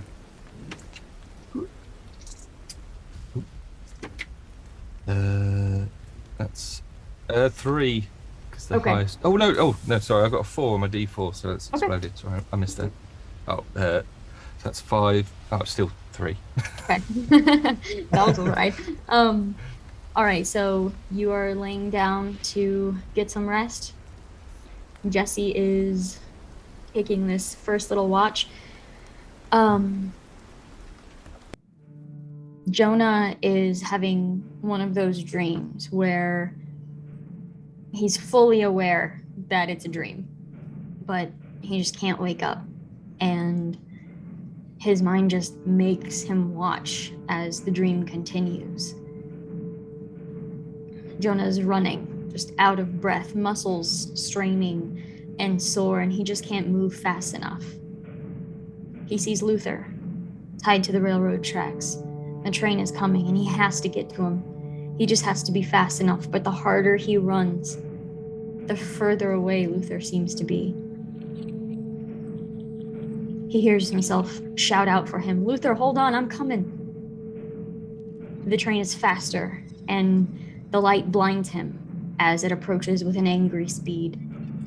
The whistle's deep and evil, and he hears himself scream out loud as Luther is just stolen from view.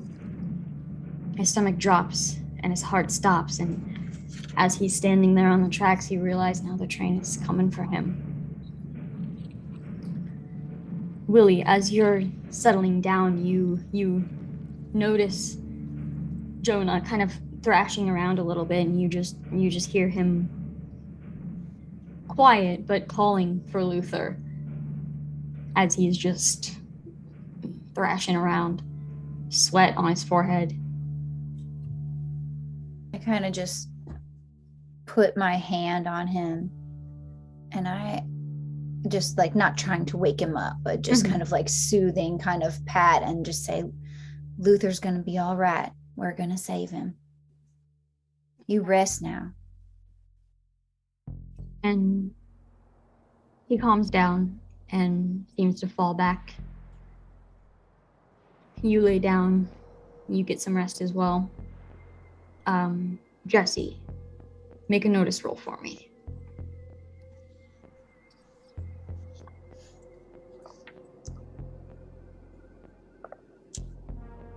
Ten. 10. Okay. So as you are sitting in here, the storm is gradually starting to pass. It's now just a heavy rain outside. The lightning flashes seem to be a little more distant now. And as you're sitting there for a little while, everyone asleep, you're just kind of glancing around this little station, and your eyes fall again on the lever that has been tampered with. And you kind of just go over to it. You're looking at it, and from what you can see on everything, not necessarily like instructions or anything like that, but the things on basically the dash where these controls are, you see the tracks are currently just straight shot to St. Louis, and this lever has just been bent and broken so that it can't be changed. And as you're kind of examining that, you see the remains of like some sort of small folded up piece of paper. Looks like it fell underneath the desk and probably didn't get burned with the others. I'm going to pick that up and unfold it. Yeah, you lean down, grab the paper, unfold it, and you see the majority of it has been just scribbled on, like trying to scribble out the words so that nobody else can read it. You look over at one of the lanterns and just kind of turn it on a little bit, holding it up to the light to see if you can make out any of the words. Certain places, no, it's just the ink is just too much. You can't make out anything that it would have said, but you do see up towards the top. It says, "Steer clear. The train to St. Louis comes on the 13th day." Which you would know is tomorrow. Okay. Looking through the rest of it, you see one part that says, "Don't follow too close." And then some more is just scribbled out too much, you can't make it out. And then you see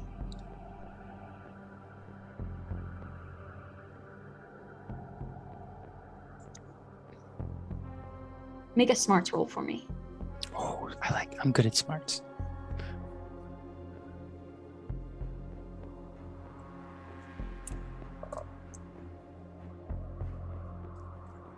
Not that good. 3. Okay.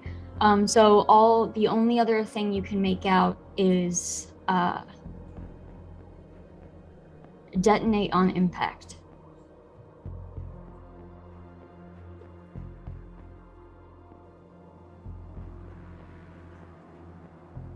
Okay.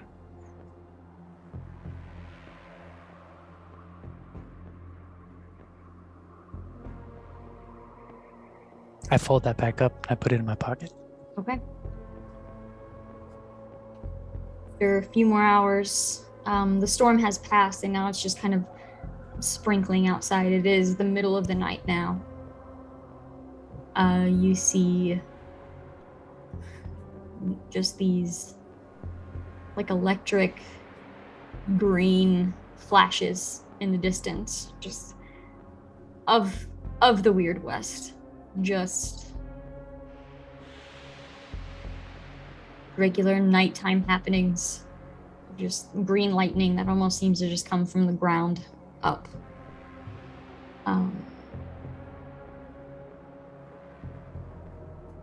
How long do you let them sleep for?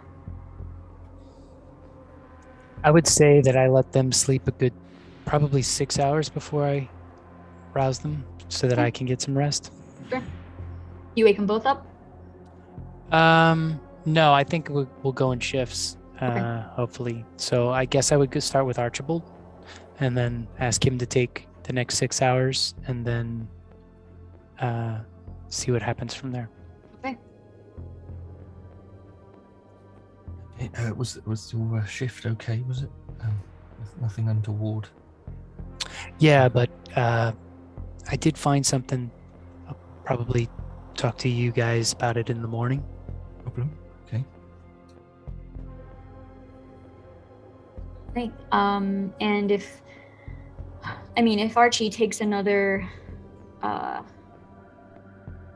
even a full 6 hours necessarily, the sun will rise on your shift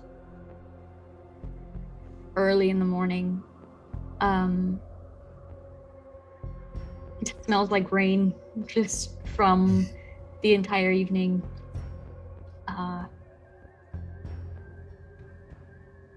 As the sun rises, I would say you all wake up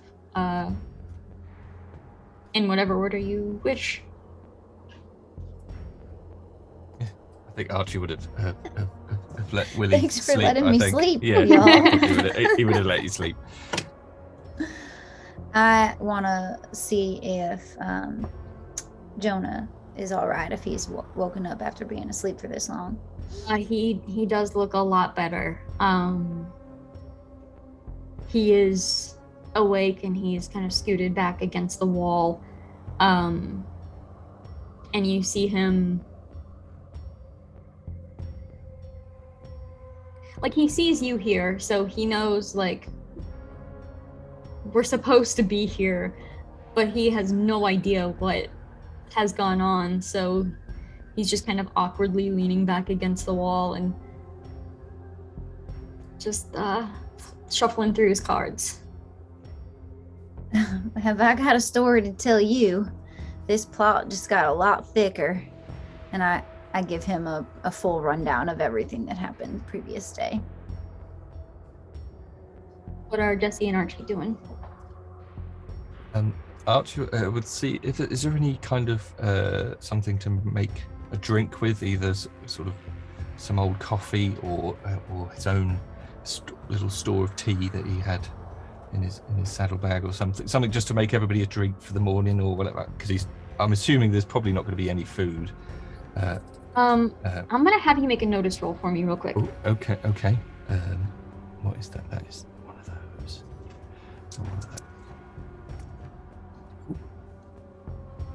Oh, 5. Okay.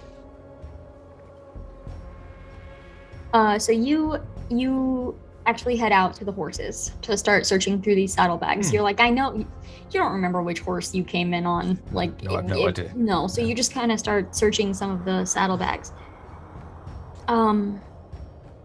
Searching one of them, you actually find you find 2 different bags. One looks like it has tobacco in it. The other one looks like it has coffee grounds. And then you also find a really thick piece of paper, like you know paper. This is the good stuff. Like this is some Heavy sturdy. weight. Yeah, this is good paper. And it's just folded in half, almost like a small invitation of some sort. Folded in half, you open it, and it says, Chamberlain is supposed to be in St. Louis. That's when it'll happen. Just remember not to follow too close. And as you're looking at this, you're kind of looking, this looks like it was probably one of the horses that you two rode up on. You're not sure if this is the one you hopped on or the one Gideon hopped on, but this was definitely one of the Railers' horses. And it says Chamberlain will be in St. Louis, and it says a date, but it's the 13th. It's tomorrow. It's today, technically. Oh. I'm guessing that name does not ring a bell with me at all. It's not going to be in my field of... I mean, you heard it mentioned briefly when everybody was gathered last night, but a lot was happening last night, so... Yeah, I think he'll pop it in his jacket pocket. Okay. And he'll have a look around in the stables for some sort of shovel. Is there a shovel or anything? Yeah. Yeah. And then he'll come back in and say, oh yes. And he'll sort of start brewing up some coffee. Sort of set it going. I mean, he's not familiar with coffee that familiar, so he's trying to do something with it. Jesse can take over and make some cowboy coffee. Yes, thank you. Yes. Jonah's like, oh, thank God. Yeah. Yeah. I mean, Archie was doing it all wrong. It was all it was a complete mess. And then he'll go, I'm just going to, while the weather's reasonably clement, I'm just going to bury our friend. Well, before you do that, while I was on watch last night, I was poking around here, and specifically the mechanism here that switches the tracks and such. And I found this note, and I unfold it, and I show it to them. In the lantern light, I saw that most of them were crossed off, but from what I can see here is that The train comes today. Oh. Well, incidentally, while I was out in the stables, sort of finding some resources, and he pulls out his bit of note, I came across this, and he puts it next to your piece of paper. Yes, it appears that a chamberlain will be in St. Louis, today. Chamberlain. Does the name ring a bell with anyone? Oh, it certainly does. The man I'm supposed to bring in is named Josh Chamberlain. Oh, yes, I do recall somebody saying it, but Yeah, there you go. It's a little bit harder to bring him in because he is the owner of that Empire Rare line. Oh, I see. What did he do? A whole bunch of stuff. I mean, when I first met him, he was in our town claiming to be somebody else. But the mayor of our town told me to bring him in. Hmm. I wonder why he would be on that train. But at least we know that it's coming today. Well, a little bit lower down on my note, I point to it and it says that it's supposed to detonate on impact. Impact with St. Louis? Sounds like it. Holy cow. Maybe that's why Gideon was saying we needed to stop it. Probably means it's loaded up with explosives.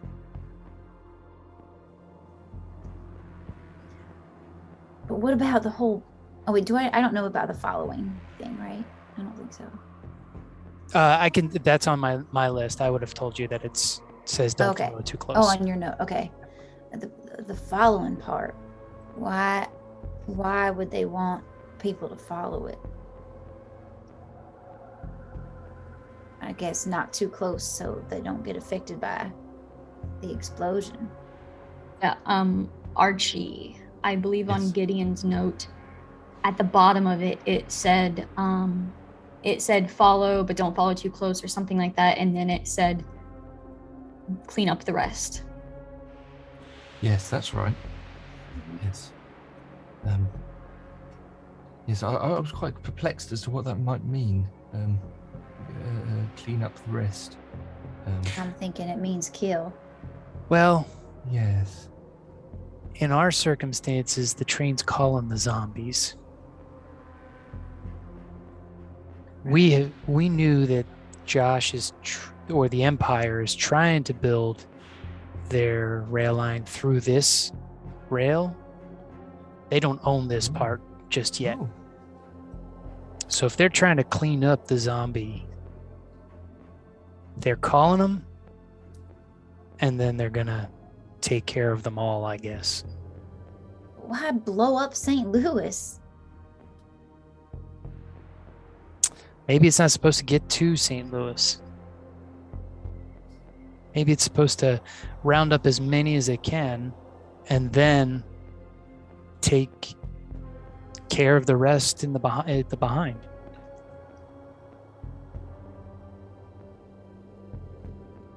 Well, I'm not opposed to zombie killing. No.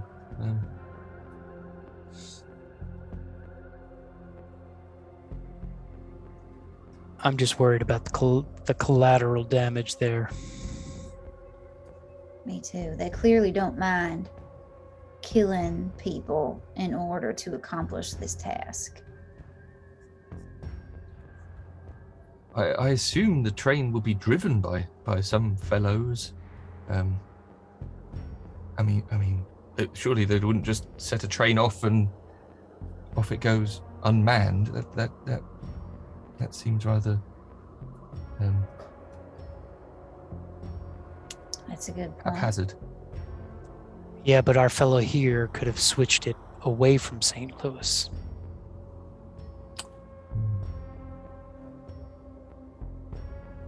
That's true. Is there any way to tell from looking at the lever where it's headed? Yeah, it's headed straight for St. Louis.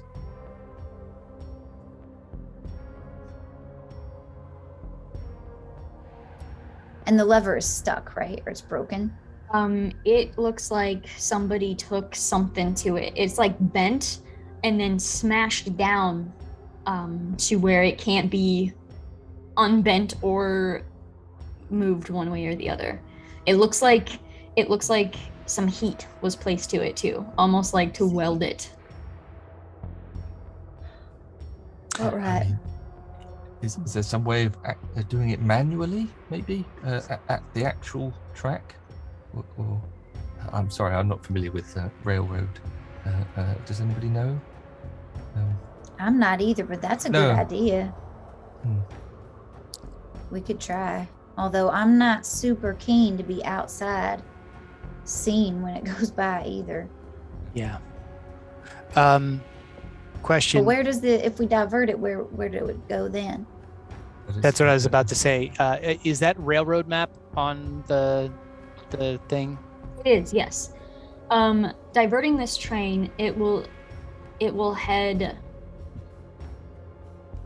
to a town either direction. Nothing as big as St. Louis, but it will head to a populated area either direction that it is. All right. Based.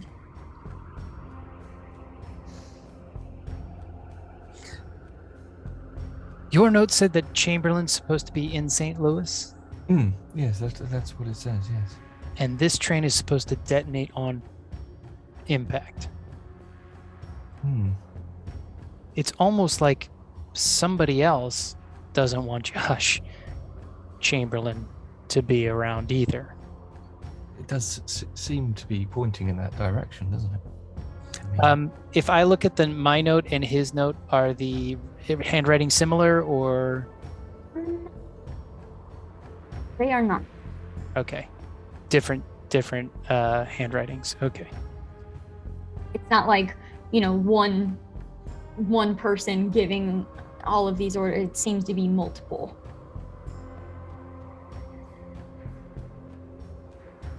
But it's definitely not the same handwriting as the note you found with the lipstick kiss. Okay. So the 3 different hands? Yeah. Okay.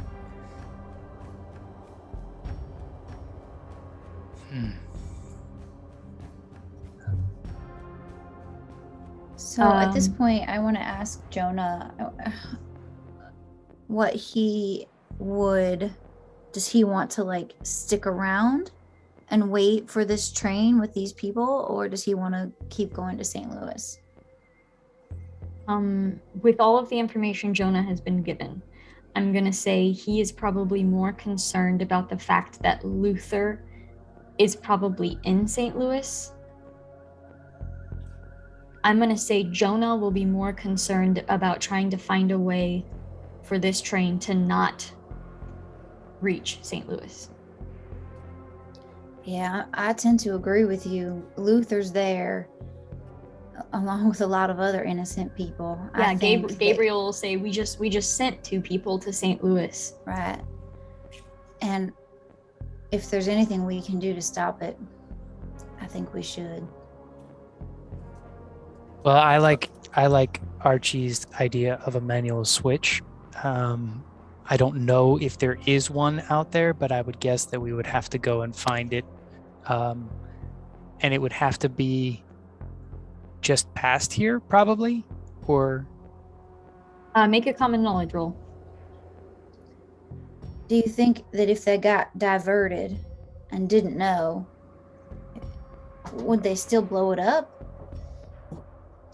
Is that going to be set in motion? That's my question too. I don't want to do them another place, but maybe they wouldn't blow it up if it didn't get to the correct place. I'm just wondering whether the explode on impact means that it's just going to explode if it hits something.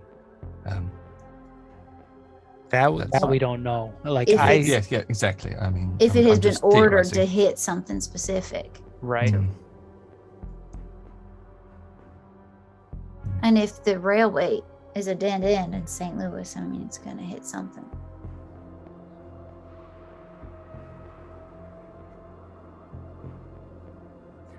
You said you were coming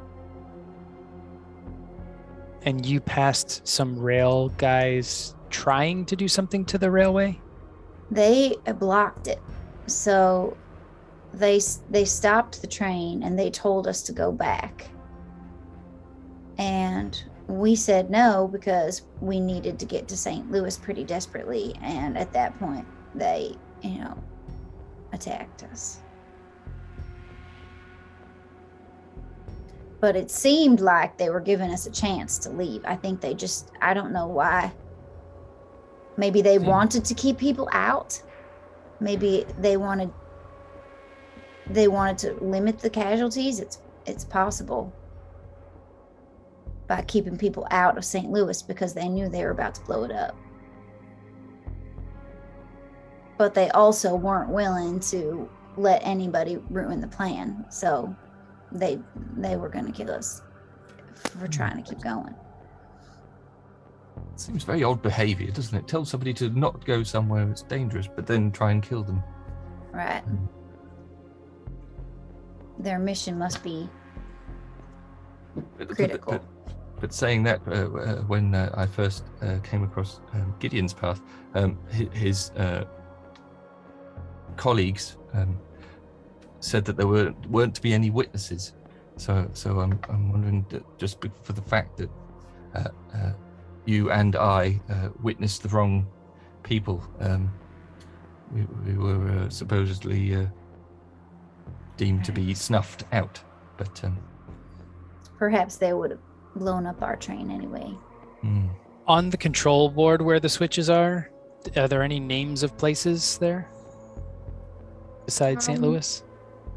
No names. The only names you would see like on the map, probably. Okay.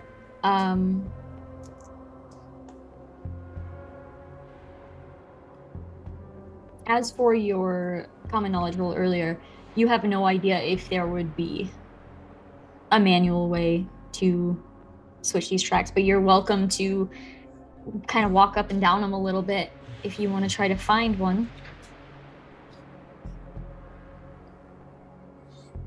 It's worth a try. Yeah. I don't know if I should go like left or right is what I'm thinking now. I think if the switch was here, I'd probably have to go a little bit right to see if it's changed up that way. It would have to, I mean, the tracks would also have to diverge. So Right. we'd have to find that spot. would it be helpful if I went the other way, just to save time? You know, with the past couple days I've had, I think sticking together in most cases is going to be, I mean, we only have to wait a couple more hours for Gideon and them to get back, I would guess. But And I don't imagine any one of us could move it alone. That's probably correct. Okay, so Gabriel says he'll watch Maisie, and the three of you head towards St. Louis, the track towards St. Louis. Yeah. Okay. Yeah. Closer towards St. All right, all of you make a notice roll.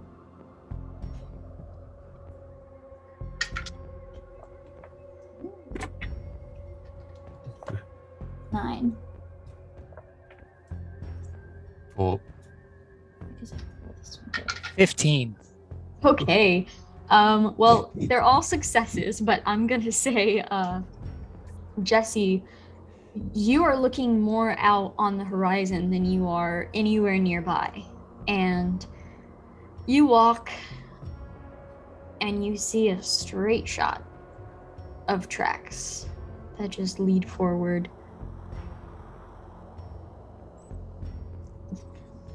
Guys, there's no switch this way. All right.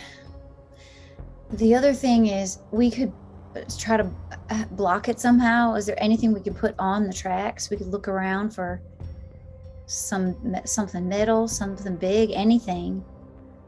And then there's also the option of shooting at it, trying to detonate any devices that are already there.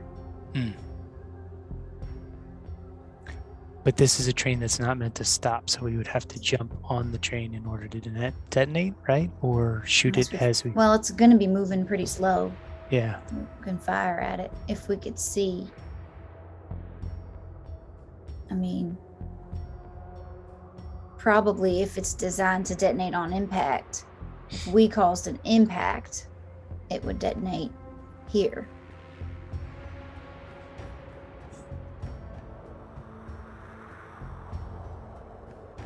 What do we have at the railway station right now? We have... that would cause an impact, or that we could put on the tracks. Yeah, I think we should look around. There was the wagon that you came on. That's true. I was thinking about that. I'd hate to lose it, but you got to do what you got to do. We could try the wagon. We could try... Oh man, if I just had some ingredients to make some nitroglycerin, we could load that sucker up and blow up the train. What kind of ingredients would you require? Well, I'd need glycerin, nitric acid, and sulfuric acid. I mean, I've got a bar of soap. That would work. It's the acids, and then yes, it's a process. You need to heat it. Are you Justin, talking as you're walking back? Yes, Okay. I think so.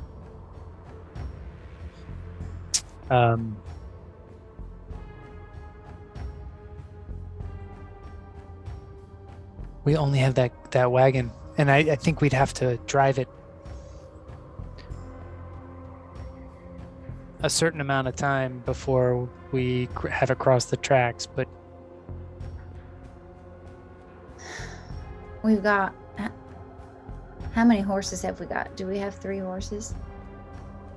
All right. So we don't technically need the cart, but it would help to have it. But if that's the only thing we've got to block it, I think we might want to use it. We could look around.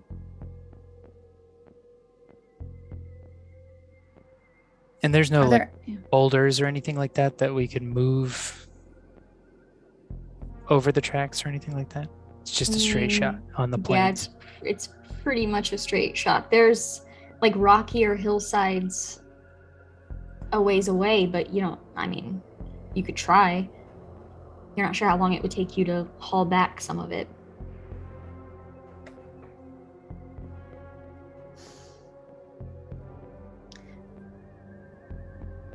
If it's moving slow, we could also probably be able to shoot at it with decent accuracy.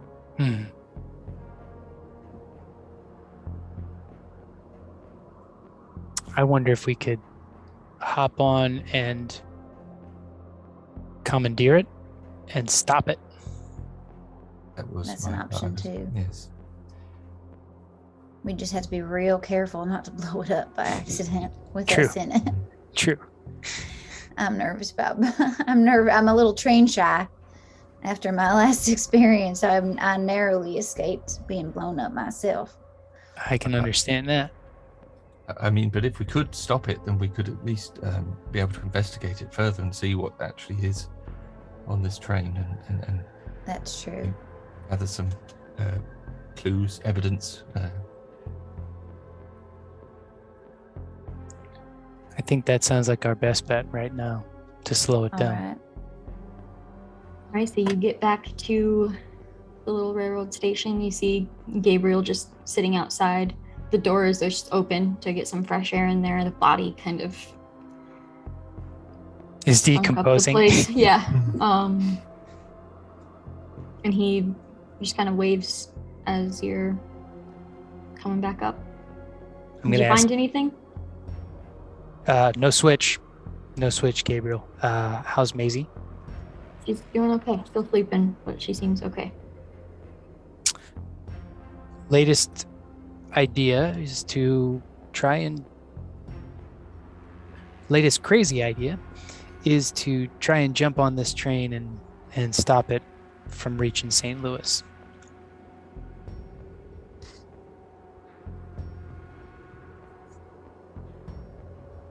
That means we're going to have to make sure that whoever is driving does not see us. Assuming there is a driver. Right. Right. Are we talking riding up like around the back of the train, hopping on and car hopping our way up to get to the driver?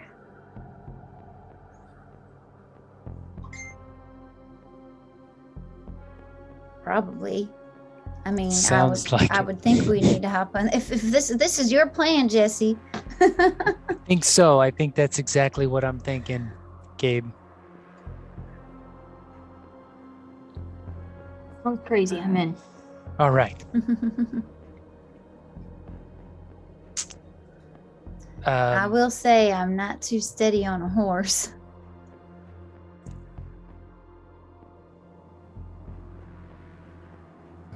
You steady with machinery? Oh yeah. Yeah, he kind of just notes, the dust, the powder under your fingernails. And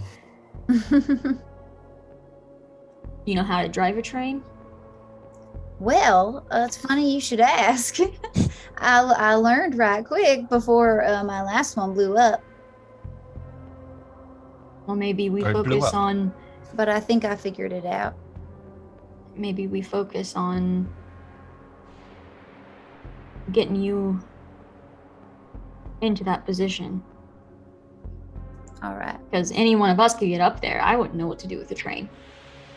I think I can figure it out. Right. So this is your game marshal asking, what is the plan? The set in stone plan. What are we doing? I think we should all be ready. If you think we should ride up on horses, then we should be ready, but we should be hidden when it goes by, when it starts to go by. And then we should ride up on it. We've got to look for an opening, a good place to grab on. And try to ride up. Yeah, I think we should be either just before or just past the crossroads here and hidden. I'd like to be hidden off of both sides, but I don't think that's going to happen. But I've got pretty We good just riding. need a signal. Yeah. Do we I've need got- distractions? We would, That's a good idea. depending Just- if the zombies are following it, we need distractions to get them away from us so that we can get on the train safely. Right. Well, if it's zombies you're worried about, I can handle that part.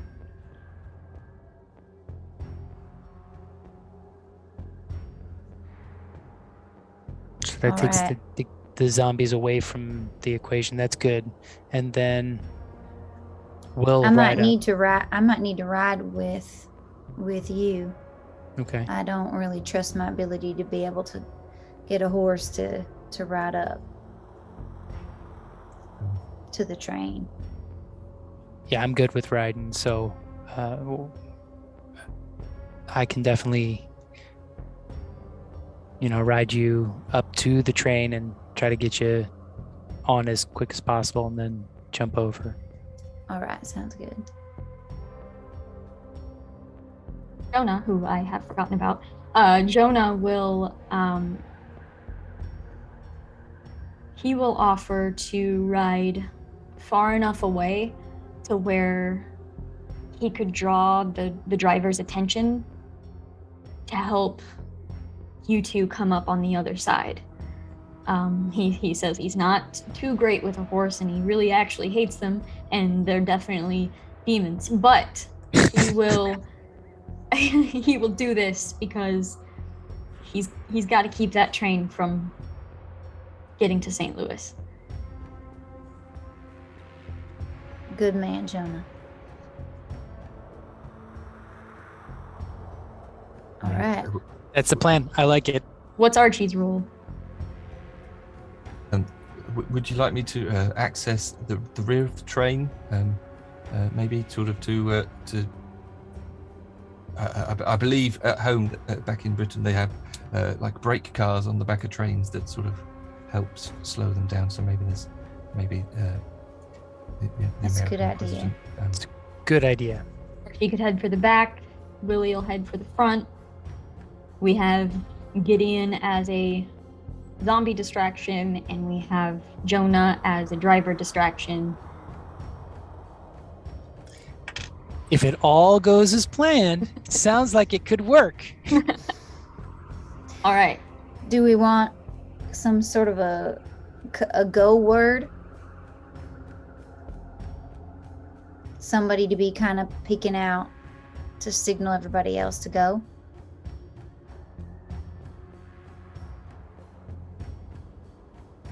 Although I guess maybe if Jonah's going to ride out first. You not fire into the air or something just to for added. Except we don't want to distract him again. Oh, he could. Yeah. Jonah's like, I could just yell, "Hiya!" All right. He's just like grimacing at the thought of having to get on a horse. You can do it, Jonah. I believe in you. All right. Well, I think I'm as ready as I'll ever be. I think this is as good as it's gonna get. So It's crazy, but it just might work. So you take a few minutes to saddle up the horses, make sure they're ready and good to go. You've picked out what horses you're using. You also see a very large workhorse of some sort that has been brought in covered in wounds and tired. Old too. Like you can tell this is an old horse. And as you're getting ready, it just looks up at you and then just looks back down, and it's just, it's exhausted, and it was previously drenched in the rain of the storm, but it just kind of makes little noises at you as you're in. You saddle up the horses, and before we go, I'm gonna pat that one on the thing. So you've done good. You're here. You just hang out here. You made it, buddy. Yeah. All right. Gabriel will have he will have made sure that Jesse at least sees this happening. He's not doing this out of like ill intent, but he ties Maisie's wrist to the leg of the large desk area in here. Just so if something does happen, she's not wandering around. That's good. So he will tie her to that, kind of say a little prayer for her as he's standing back up. And you're getting the horses ready. I would assume best bet is probably like hiding in the stables, ready to go. Jonah will be kind of right outside the stables, sitting like stiff-backed on the horse, legs kind of clenched around, just kind of petting it like, it's okay, we're gonna get through this together. Just don't buck me off. And he's just sitting there. You just hear him like muttering things to the horse. And then you feel the vibrations. You hear the train. is coming. It's go time. I'm up in the saddle and I pull Willie up behind. The train is coming fast. With a speed you've never seen in a train before. Oh no. Okay. Jonah's eyes go wide and he says, and he looks to all of you and he says, is this still the plan? I would don't say, know. I say it's a plan now, and we he have says, to go faster. "Hiya!" and just slams into the, slaps the horse. The horse takes off running. As the train is coming at such a speed, the horse is running. The train starts just blasting by.